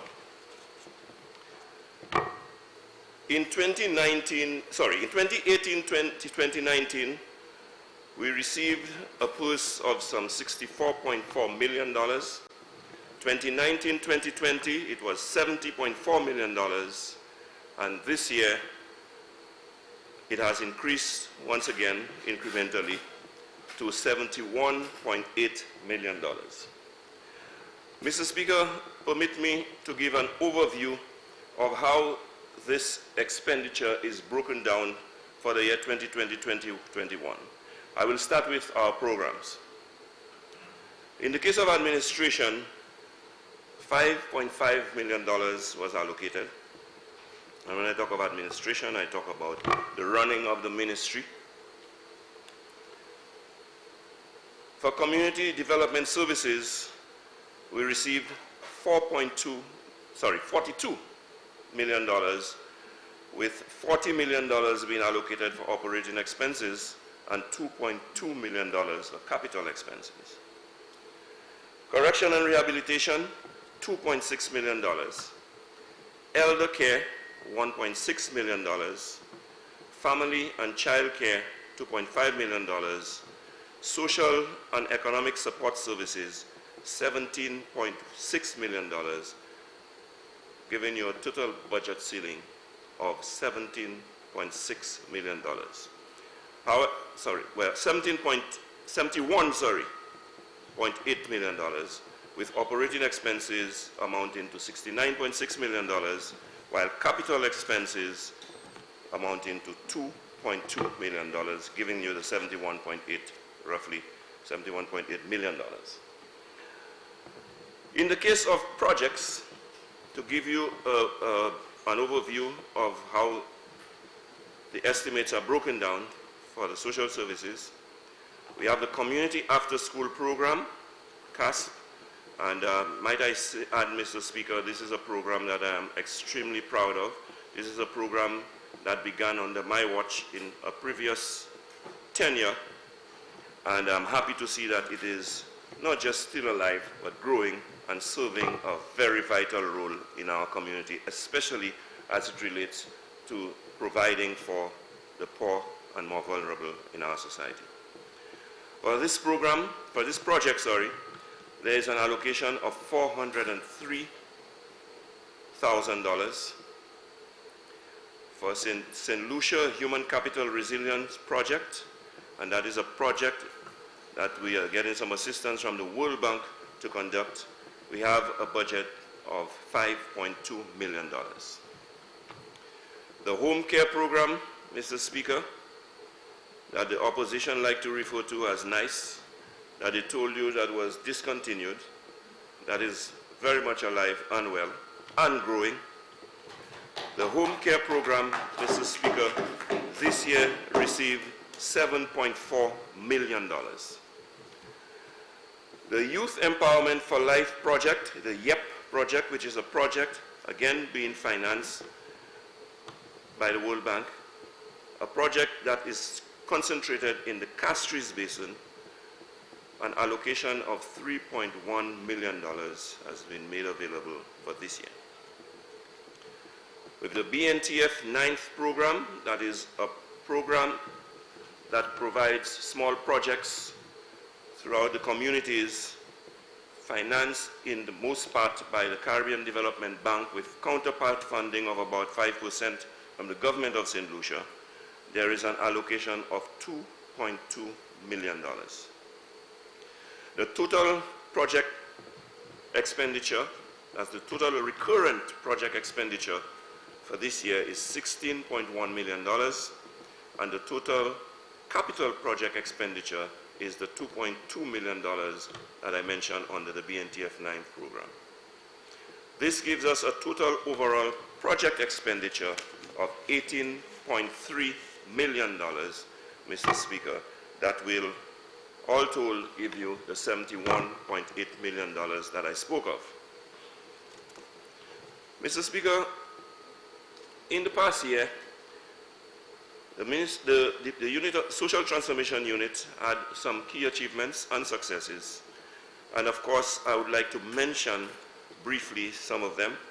I would like to touch on some of the constraints and challenges that we had. And I would like to point to the plans and targets that we have for this new financial year. In terms of achievements and successes, we reviewed and strengthened the community after-school program, as I mentioned earlier. This process is ongoing, and a new administrative assistant was hired in keeping with the objective to continue to grow the program. There was the implementation of the community after-school program island-wide with communities including Moshi, Fuasho, and I mention Moshi first and foremost because I always start in the north, no, not for any other reason, Mr. Speaker. Fuasho, Ciceron, Marchand, Jacmel, Soufretown, Font Saint-Jacques, Robleau, Bellevue, Vieux-Fort that is, Vieux-Fort South, Monrepo, Micoud, Barbono, and Auger in Labrie. Pardon? Barbono is in the north, but we start at the northernmost communities where we start.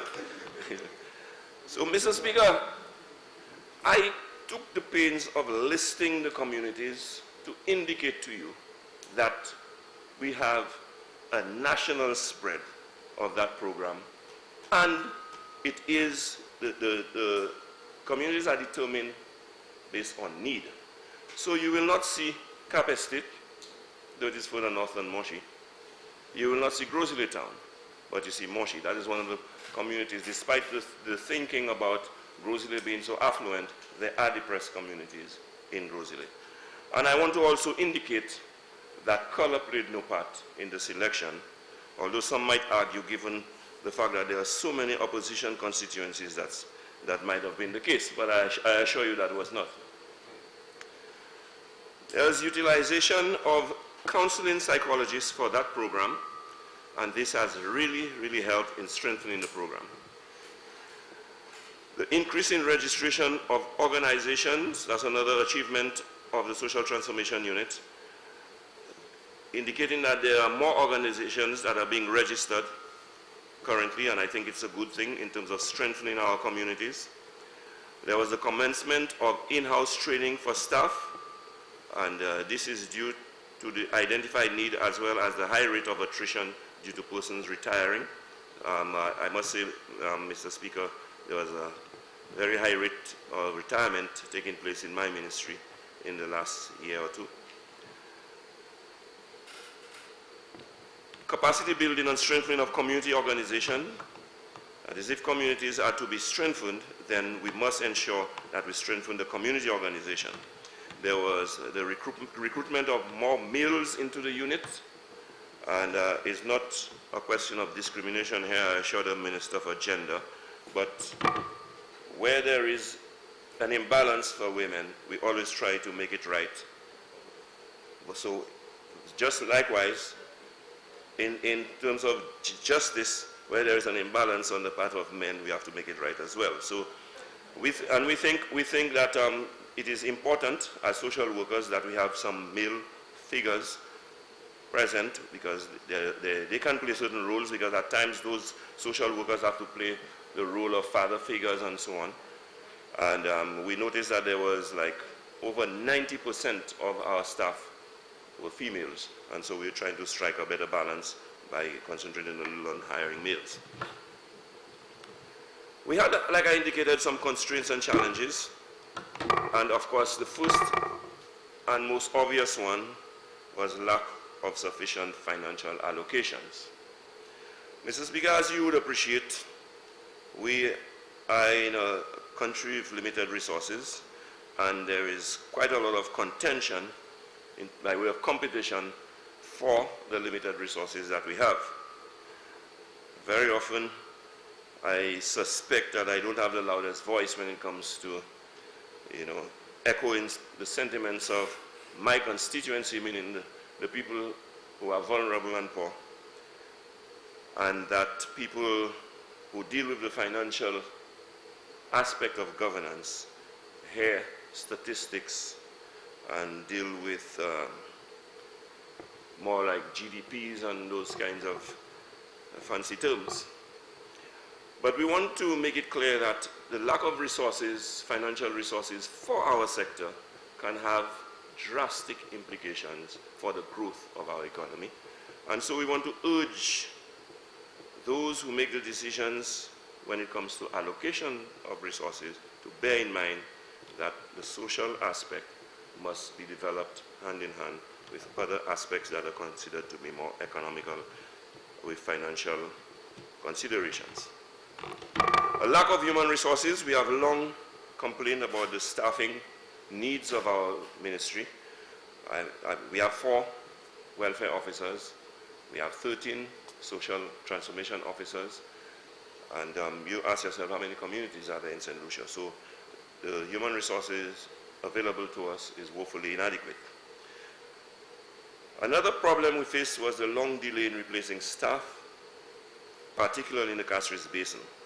And of course, we know that government is overloaded in terms of its wage and salary bill, and that if we are not minded to retrench.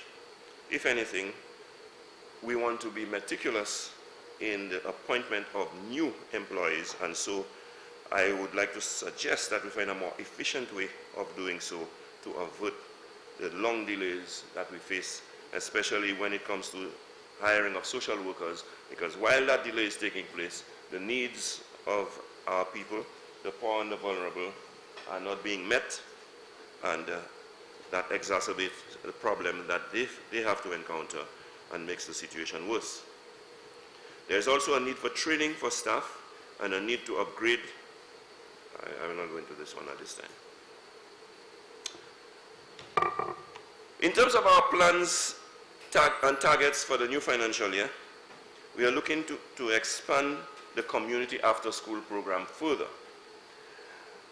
I say so with bated breath, given the current situation that we face with the global pandemic, the COVID-19 situation, with the contraction in our economy and the unpredictability of what is to come in the near future.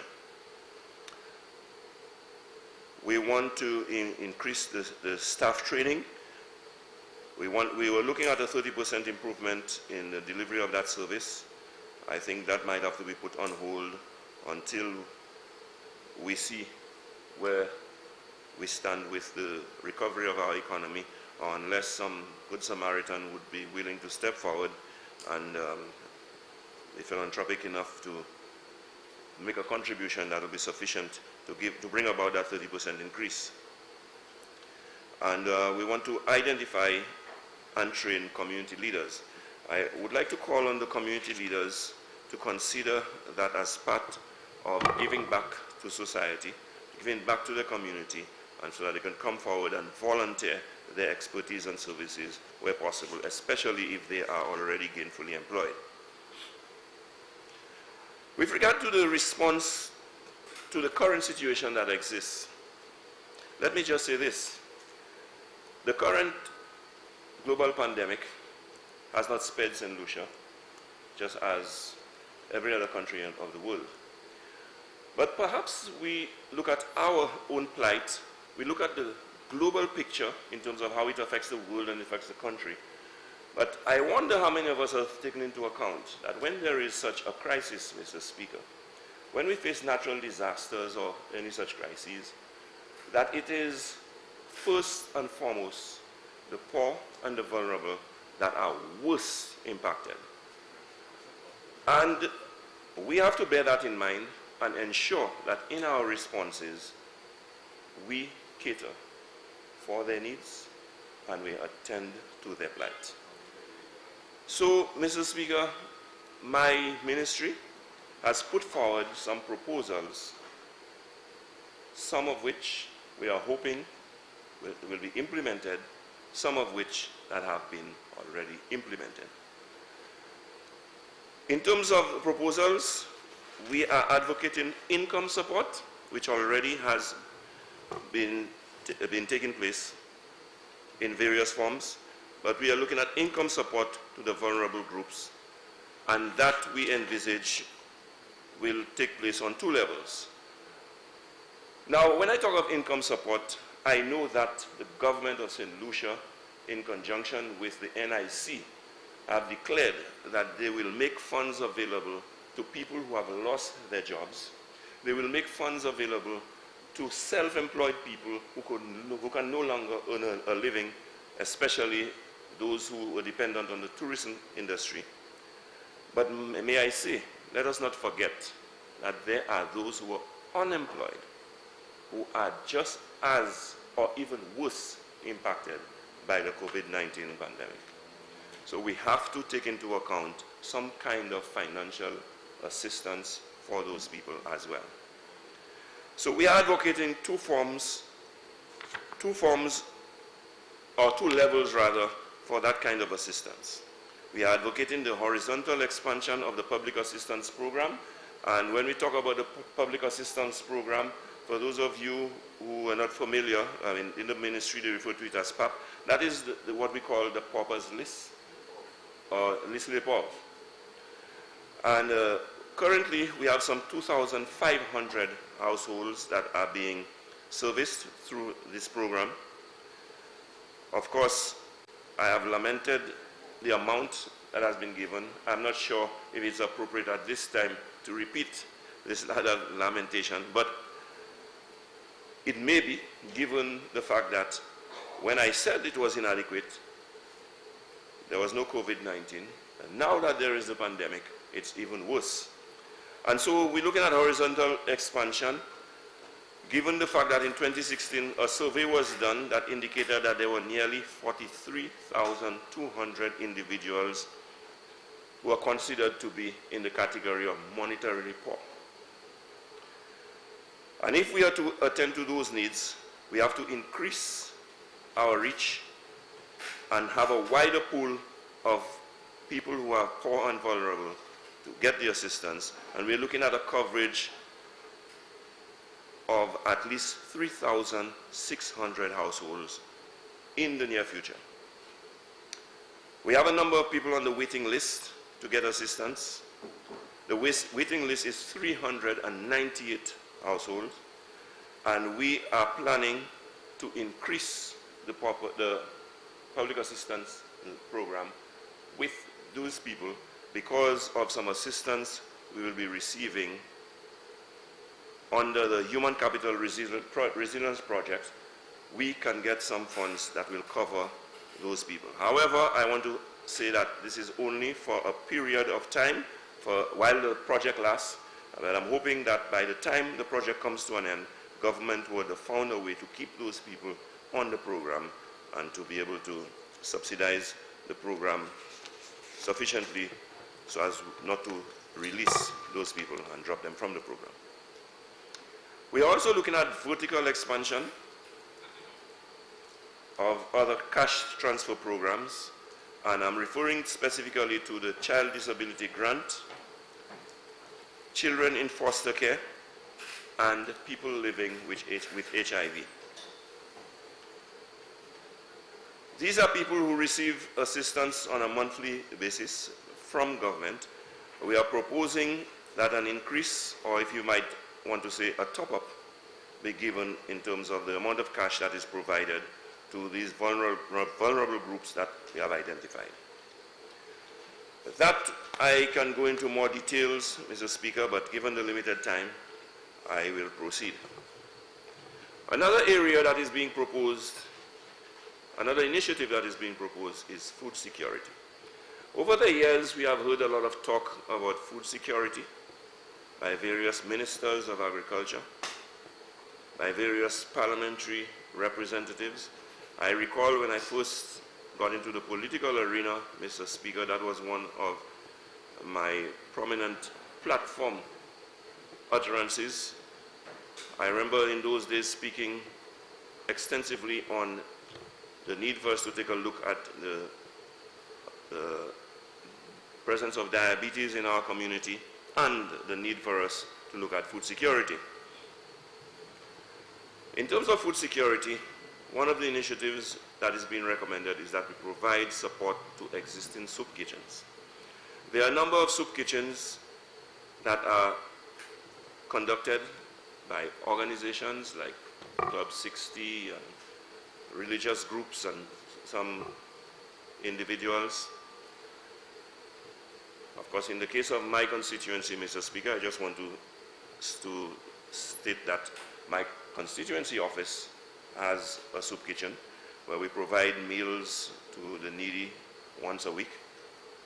This is not the only soup kitchen in the constituency, but we're saying that those existing soup kitchens should be provided with some assistance in terms of supplies to kitchens and for supplies and provision of the kitchens that are available currently at the hotels and so on for meal preparation, so that they can augment what they are already doing to cater for more vulnerable households. Another area that has been advocated, but I think now it is even more apt for us to seriously consider this initiative, that is the provision of seedlings to vulnerable households to facilitate the establishment of kitchen gardens. Mr. Speaker, that may sound insignificant, trivial, but if the right crop is grown that can supplement the household with what they eat, save some much needed funds, and provide the kind of nutrition that they would require. The Ministry of Agriculture would be better placed to determine what kinds of seedlings will be provided. I can think of, for example, things like beans and so on that will go a long way in helping the diet of the poor and vulnerable. We're also looking at distribution of food, another set of initiatives that we are advocating, and some of it is already ongoing, such as the distribution of food packages. We know that immediately after the shutdown, some food packages were distributed by NEMO. I know that there are other organizations that have continued to do so. I would like to indicate here that my constituency office has continued some food distribution to those who are in absolute need. Of course, the supermarkets are open now. If you have the wherewithal to go do your shopping and buy your own groceries, please do not call the constituency office to ask for assistance. If you can help yourself, let that provision be made for those who in fact need it. We're also looking at support to homeless individuals, and I'm pleased to say that I want to commend the Castries City Council for the work that they have done in setting up a temporary shelter at the VG complex for a number of individuals, I think some 50 persons, some 50 people who were homeless around Castries. We also have some 27 people housed at the Cornerstone House, and in collaboration with other partners, they are provided with meals and other needs, and that they are cared for during this crucial time that we are going through right now. Of course, if our curfew is to be effective, you cannot have people roaming the streets because they are homeless. There is also the need for psychosocial support, and that is also ongoing. There is the continuation of an existing agreement for psychosocial support to the people on the public assistance program and people on the Kudme SETVC program. There is also the National Stress Management Committee that has been activated under the directorship of the Director of Human Services. And this team has been activated to provide psychosocial support to persons in need. And as you are aware, Mr. Speaker, when you have crises such as this or disasters, people go through trauma and as a result suffer psychological shocks and problems that they can do with the services, the psychosocial service and support that is being provided. There is also, in the Division of Human Services, a child link line dedicated to children where you may go with your questions, concerns, and issues, and they will provide some support as well. Mr. Speaker, in the last financial year, I was tasked with undertaking the responsibility for local government. And I just want to report briefly some of what has been done. So I will provide a situational assessment of the local government system, some of the findings, because, Mr. Speaker, I want to announce here that we have done quite a lot by way of surveys, research, workshops, engagements, consultations, what have you, to come up with some findings and to make some recommendations for the improvement and enhancement of the functioning of local government councils. Some of the enabling factors that we found were the existence of a basic framework and structure, commitment of councillors and staff of constituency councils, opportunities for collaboration and networking, and we are seeing evidence of it now with this COVID-19 pandemic, where the councils are playing in some areas, many areas, a pivotal role in assisting with reaching out to those who are vulnerable and those who need assistance. At least they have the local native knowledge where they can identify individuals and know who are the people most in need. Support from the parent ministry, and although there is still a lot of complaint and a lot of work to be done in that area, we know that they have been provided more support now than before, especially with the assistance that is being given for the upkeep of playing facilities and small allowances for small allocation, for small projects. There are also some hindering and constraining factors that I want to highlight, and one of them is the absence of relevant legislation. Now, I just want to say that the local government bill, which was drafted in 2015, has never been ratified, and as such, there is no legislative framework that provides support to the operation of the council, the constituency councils. I am hoping, Mr. Speaker, that during this financial year, work can be done towards advancing the draft legislation toward ratification and adoption. And I say I'm hoping because that is not within my remit to ensure that it is done. That rests on the shoulders of the AG's office. And of course, they are inundated and overwhelmed, from what I'm told, with so many other bits and pieces of legislation. But I'm hoping that they will find time and see the significance and importance of this piece of legislation to ensure that it is advanced during the course of this financial year. The absence of strategic development plans. Mr. Speaker, most councils, almost all councils, are without a strategic or development plan.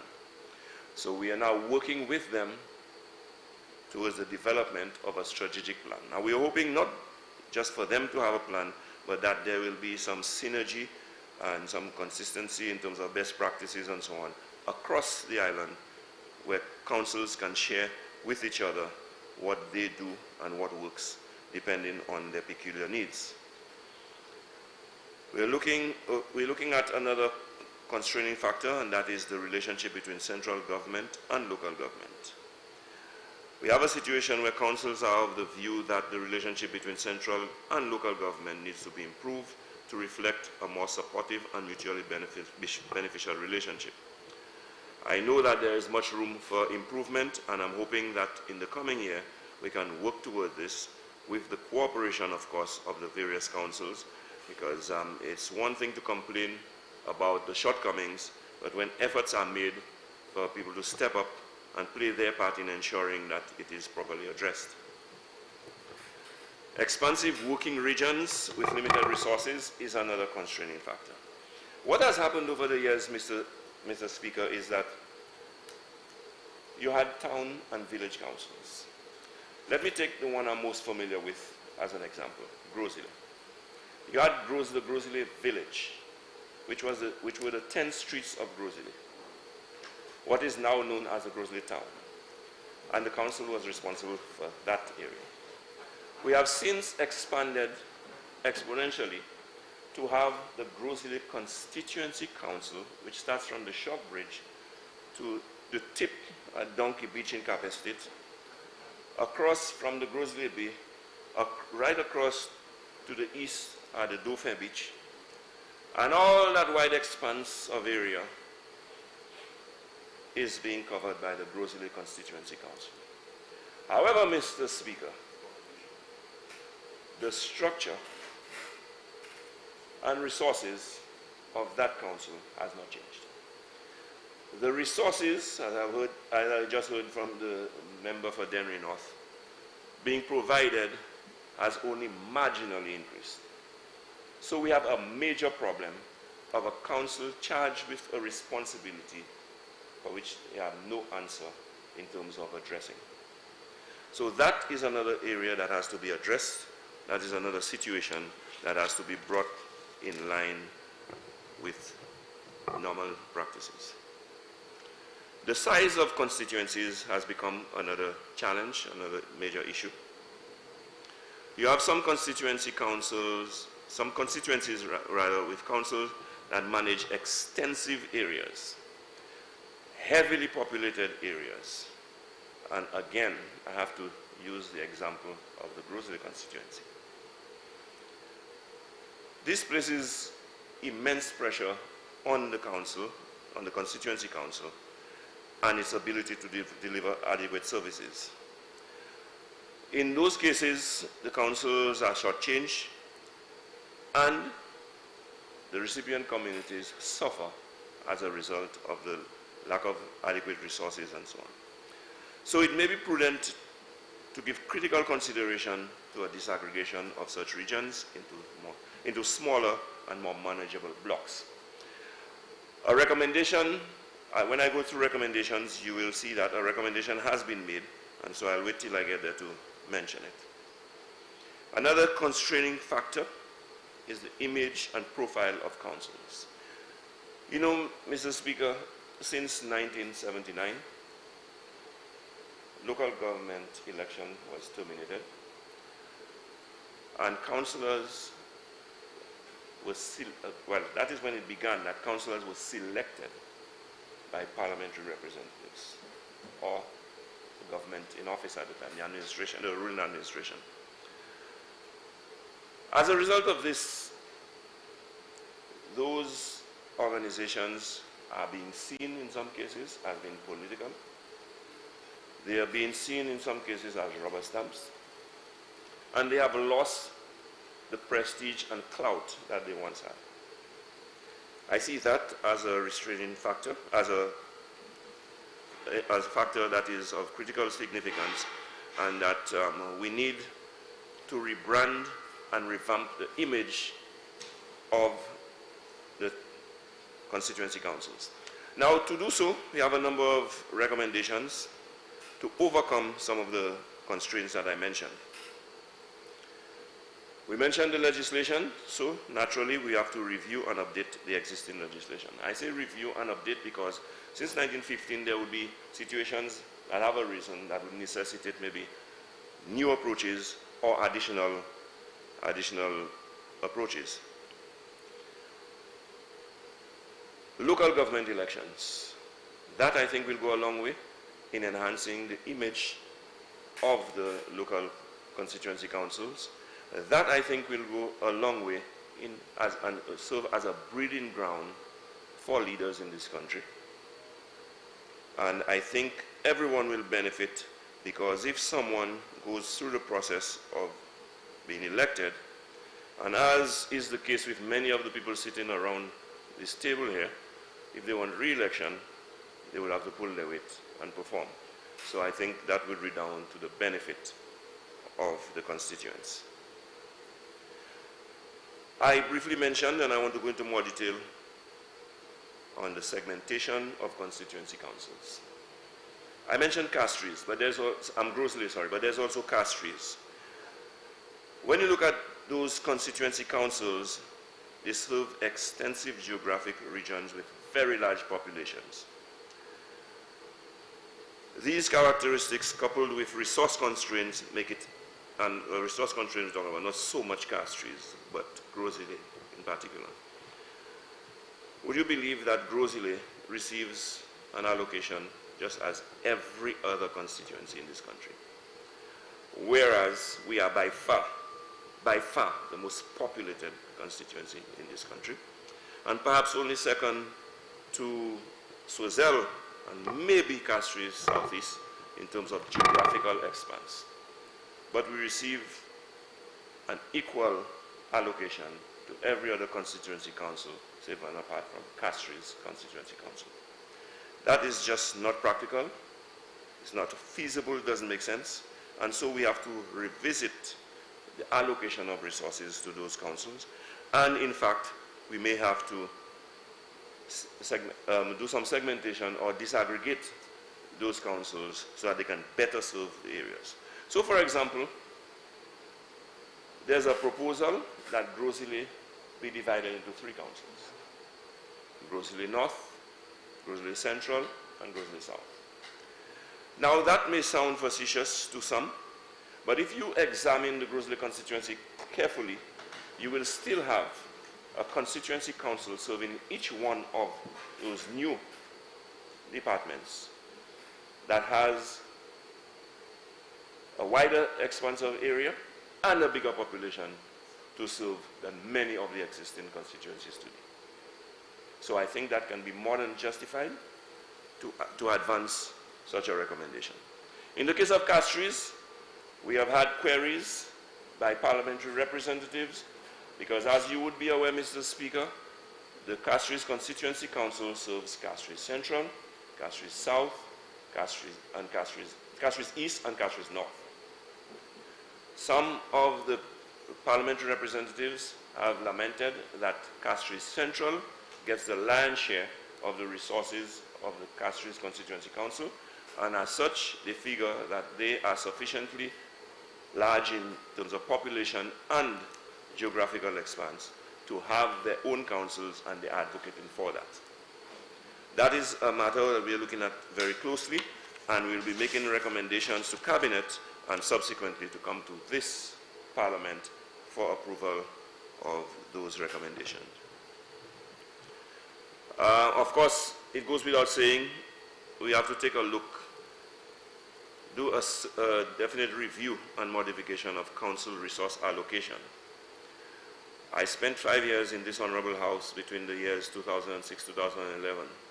I do not think I came here on one occasion and didn't lament the inappropriate allocation of resources when it comes to constituencies such as Grosile, where a principle of equal distribution was being employed rather than equitable distribution of allocation. I stand here now as Minister responsible for local government, and I'm saying that we will do everything to ensure that resources are allocated equitably going forward as part of the recommendations to modify and review the operations of the councils. Honourable Member, you have 15 minutes in which to Thank you, complete Mr. your- Speaker. I will finish way before that. I also want to look at the strategic planning and capacity building and strengthening of those councils. A number of workshops have taken place to that end, and we will continue to engage the council in such activities. So, Mr. Speaker, social services and local government are very important. I think the importance of the social services and local government has been accentuated by the current situation that we face. And I believe that there's a greater role that local government and the social services can play in helping us to overcome and to come out of this current situation and to fare far better than perhaps some can imagine. Without the assistance of the social services and the local government, I think we may very well fall short and not do as good a job as we could without their intervention and involvement. So, Mr. Speaker, as I wind up, I want to say to my constituents of Rosalie that there is another round of debate on this appropriation bill where I will take the time, and that is why I focus on my ministry and the various departments. I did not dwell too much on the agencies because there's nothing very new to say. The programs continue. There was no increase in allocation for any of the areas, except for one or two, like the HOPE program got an incremental increase. Nothing to shout about. But I will be focused primarily and almost exclusively in the next round on my constituency. What I have done, what I have failed to do, and what I intend to do. And Mr. Speaker, I say to my people of Rosalie, be patient. They have given me 5 years, or should I say a term. They have given me a term. Judge me at the end of the term. Even God Almighty gives you a lifespan, and at the end, He judges you. So, yes, I know there are what you call periodical tests, periodical assessments, midterm tests, and the budget comes as one of those. But the real test is what I deliver at the end of my term. I promise the people of Rosalie that you gave me one Rosalie that you are not totally happy and satisfied with. When I give it back to you, it will be far better than what you gave to me. And that is a solid pledge that I made to the people of Rosalie. And I want to say to them that as a politician, I don't only make promises, I make commitments. And if I have to move mountains, if I have to jump over fences, if I have to be forceful in my plea to get the kind of representation that my people deserve, I will leave no stone unturned. I promise the people of Rosalie that this term would be the term of paving the way. For people like the minister, the representative for Castries North and the representative for Castries East, they know what I'm talking about. Roads. We are going to pave the way through this term. Okay. So, as former Minister of Infrastructure, they know what I'm talking about, roads. That is my primary focus for this term. And I want to assure the people of Rosalie that they will have a term where the most roads repaired, constructed, and maintained was ever done. And that is during this term. So I put my government on guard that within the time left, we expect it to be done. Mr. Speaker, if ever the phrase that we are our brother's keeper, if there was ever a time when this was appropriate, now is the time. In this time of crisis, or rather in time of crisis and natural disaster, the sections of the population, as I indicated, most affected are the vulnerable and the poor. And if we are indeed our brother's keepers, we have to bear in mind the plight of that section of our population. I say so because I want to make a special appeal to every St. Lucian who is capable, every St. Lucian who is slightly more fortunate, to remember the less fortunate and to see what it is you can do to assist and to lend a helping hand. Whatever it is, sharing a meal, providing assistance in one way or another, whatever it is that you can do. The country and the government has a responsibility to those people, but we understand and we accept that the country can only do so much because the country only has so much resources. I want to say as well that now is a time when we have to maximize the use of our resources. We have to see a more efficacious use of our resources, human and material and financial, and to ensure that we give meaning to the term of stretching a dollar and making the most out of a situation. I want to ask St. Lucians, I understand as a member of cabinet, as a part of this government, that very soon we're going to look at measures to ease up the restrictions that are in place and to gradually return to normal economic activity. I want to make an appeal to our people in this country, to say to them, Mr. Speaker, that does not translate to mean that COVID-19 is gone. That doesn't mean we are out of the woods. That doesn't mean that the risk does not still exist. It means that we cannot go on forever in the situation that we are. Our country cannot survive this way. So in light of this, we have to learn to make adaptations to live with the reality, the new reality which we face. I will give an example that is not the best analogy that I could use, but it might help explain what I'm trying to say. After 9/11, Mr. Speaker, international travel changed forever. You now need 3 hours to check in. You have to go through all kinds of security measures. You cannot travel with liquids in your... you know the drill. You travel more than I do. So, that may be a factual statement, Mr. Speaker. And so our life as travelers changed forever since 9/11. I'm saying that we have to understand life as we know it will no longer be. The new normal may be wearing masks permanently, I don't know, or whatever hygiene measures that we'll have to continuously practice.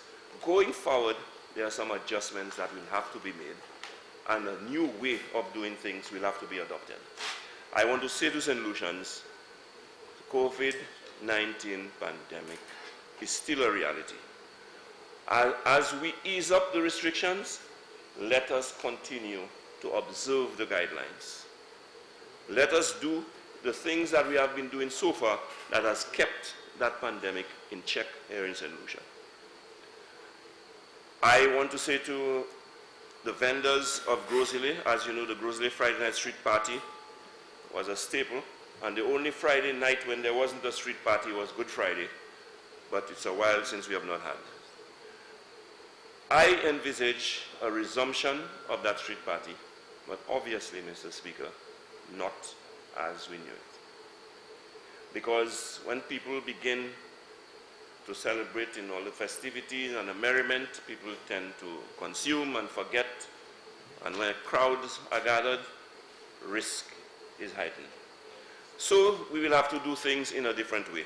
But I will be having a conversation with the vendors of the Grosley constituency in the coming days to discuss what it is we can do going forward to ensure that we return to this form of livelihood that served so many of my constituents in a manner that is, in some cases, supplemented the income, and in some cases, provided an income.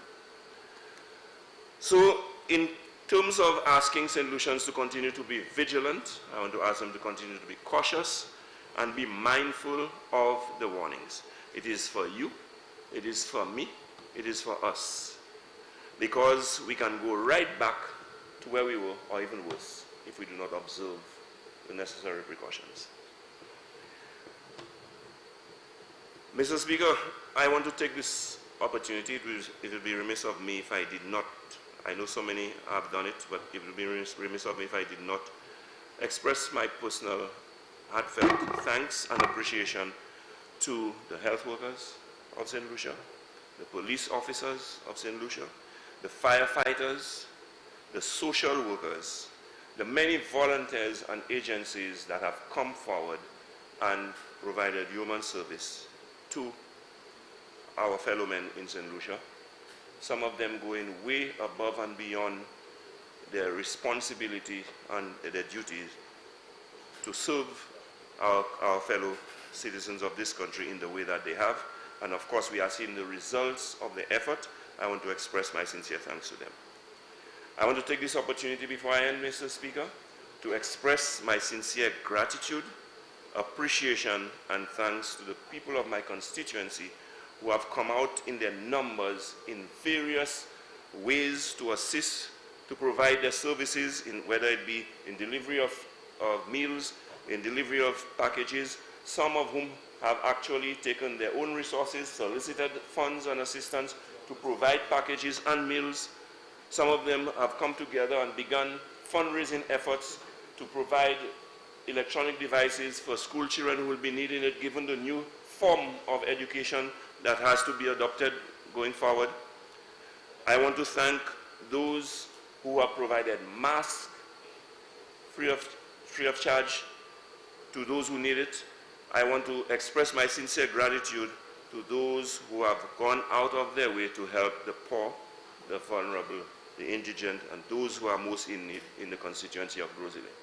Having said so, Mr. Speaker, I said that the fight continues with COVID-19 in much the same way as the struggle continues, and we have to continue to give of ourselves and our best to our fellow man. So I call on the people of Gros Islet to let us continue working together to provide for the needs of those who are less fortunate among us. And as your parliamentary representative, I will continue to strive and work towards providing, to the extent that I can, for the needs of those people that I need. But I welcome the supplementation of that effort with your contribution and your effort. So please, while I continue my soup kitchen, and we have increased our numbers from 60 to 100, and while I continue the distribution of food packages to those who need it most, I welcome contributions from benevolent citizens of Gros Islet who are in a position to assist. If you don't want, for whatever reason, to make that contribution to my constituency office, find an organization, an agency, or someone whom you believe in, whom you trust, who will ensure that it gets to the right people and make a contribution. I want to announce, I take the liberty to announce here, Mr. Speaker, and I know you have absolutely no problems with this. It's so shall I say a commercial? I want to make an appeal. Despite the efforts of the Ministry of Education in providing electronic devices for students who will be schooling, doing their classes virtually or online, I know of others who have, but my constituency office has launched a program to raise funds to provide electronic devices. I welcome contributions from whosoever will. For the primary school students, we are buying devices that cost on average 50 US per device. So you can make a contribution of 100 US, you can make a contribution of 50 US, you can make a contribution of more. We welcome contributions. You call my constituency office, make your pledge, and give your contribution. So I just want again to thank all those who have come forward and worked with us as a country. We usually talk of unity, and we give lip service to unity. Now is the time where we have to give true meaning to unity, that we need to come together, work together, and provide for each other. Mr. Speaker, at this juncture, I want to thank you for your patience and indulgence. I want to thank my fellow parliamentarians, and I want to ask that we sometimes put the politics aside and work together. I hear a lot of unnecessary bickering and complaints, Mr. Speaker, in terms of distribution of items and packages. At this time, I just want to say, it is not who it comes from, but who it gets to. I think that is the primary focus.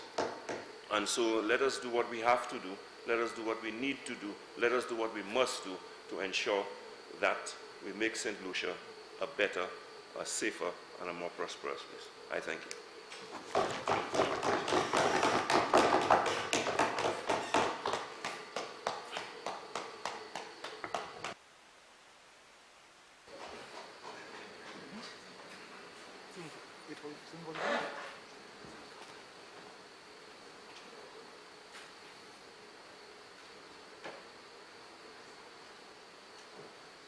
Member for Babylon.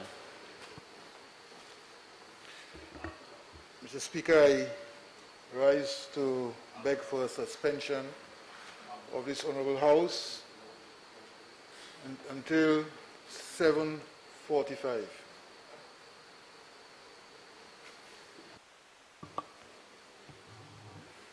Honorable, you're about to say something?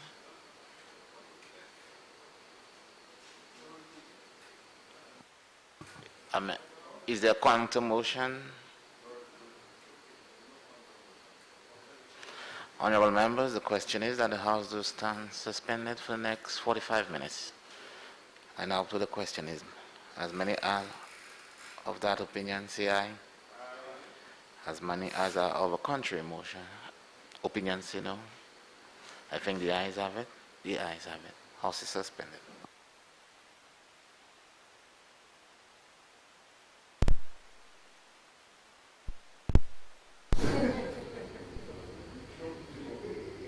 Thank you so much for staying with the broadcast. We're now in the evening portion of the sitting of Parliament. The debate is centered on the motion presented by the Prime Minister and Minister for Finance, Economic Growth, Job Creation, External Affairs and the Public Service, the Honorable Ansharsney.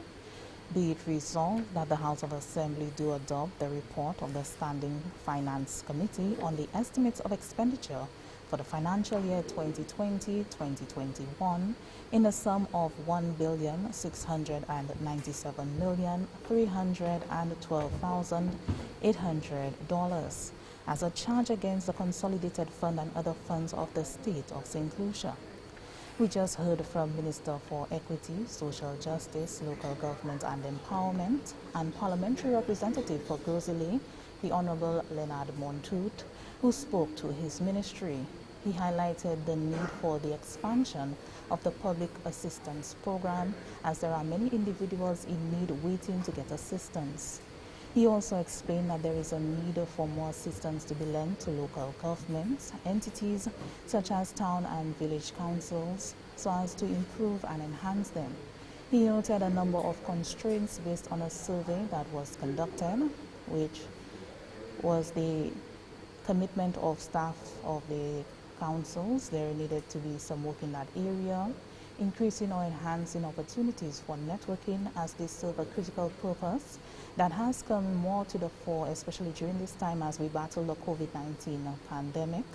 They require more support from the parent ministry so as to get assistance in the upkeep of facilities and the execution of small projects.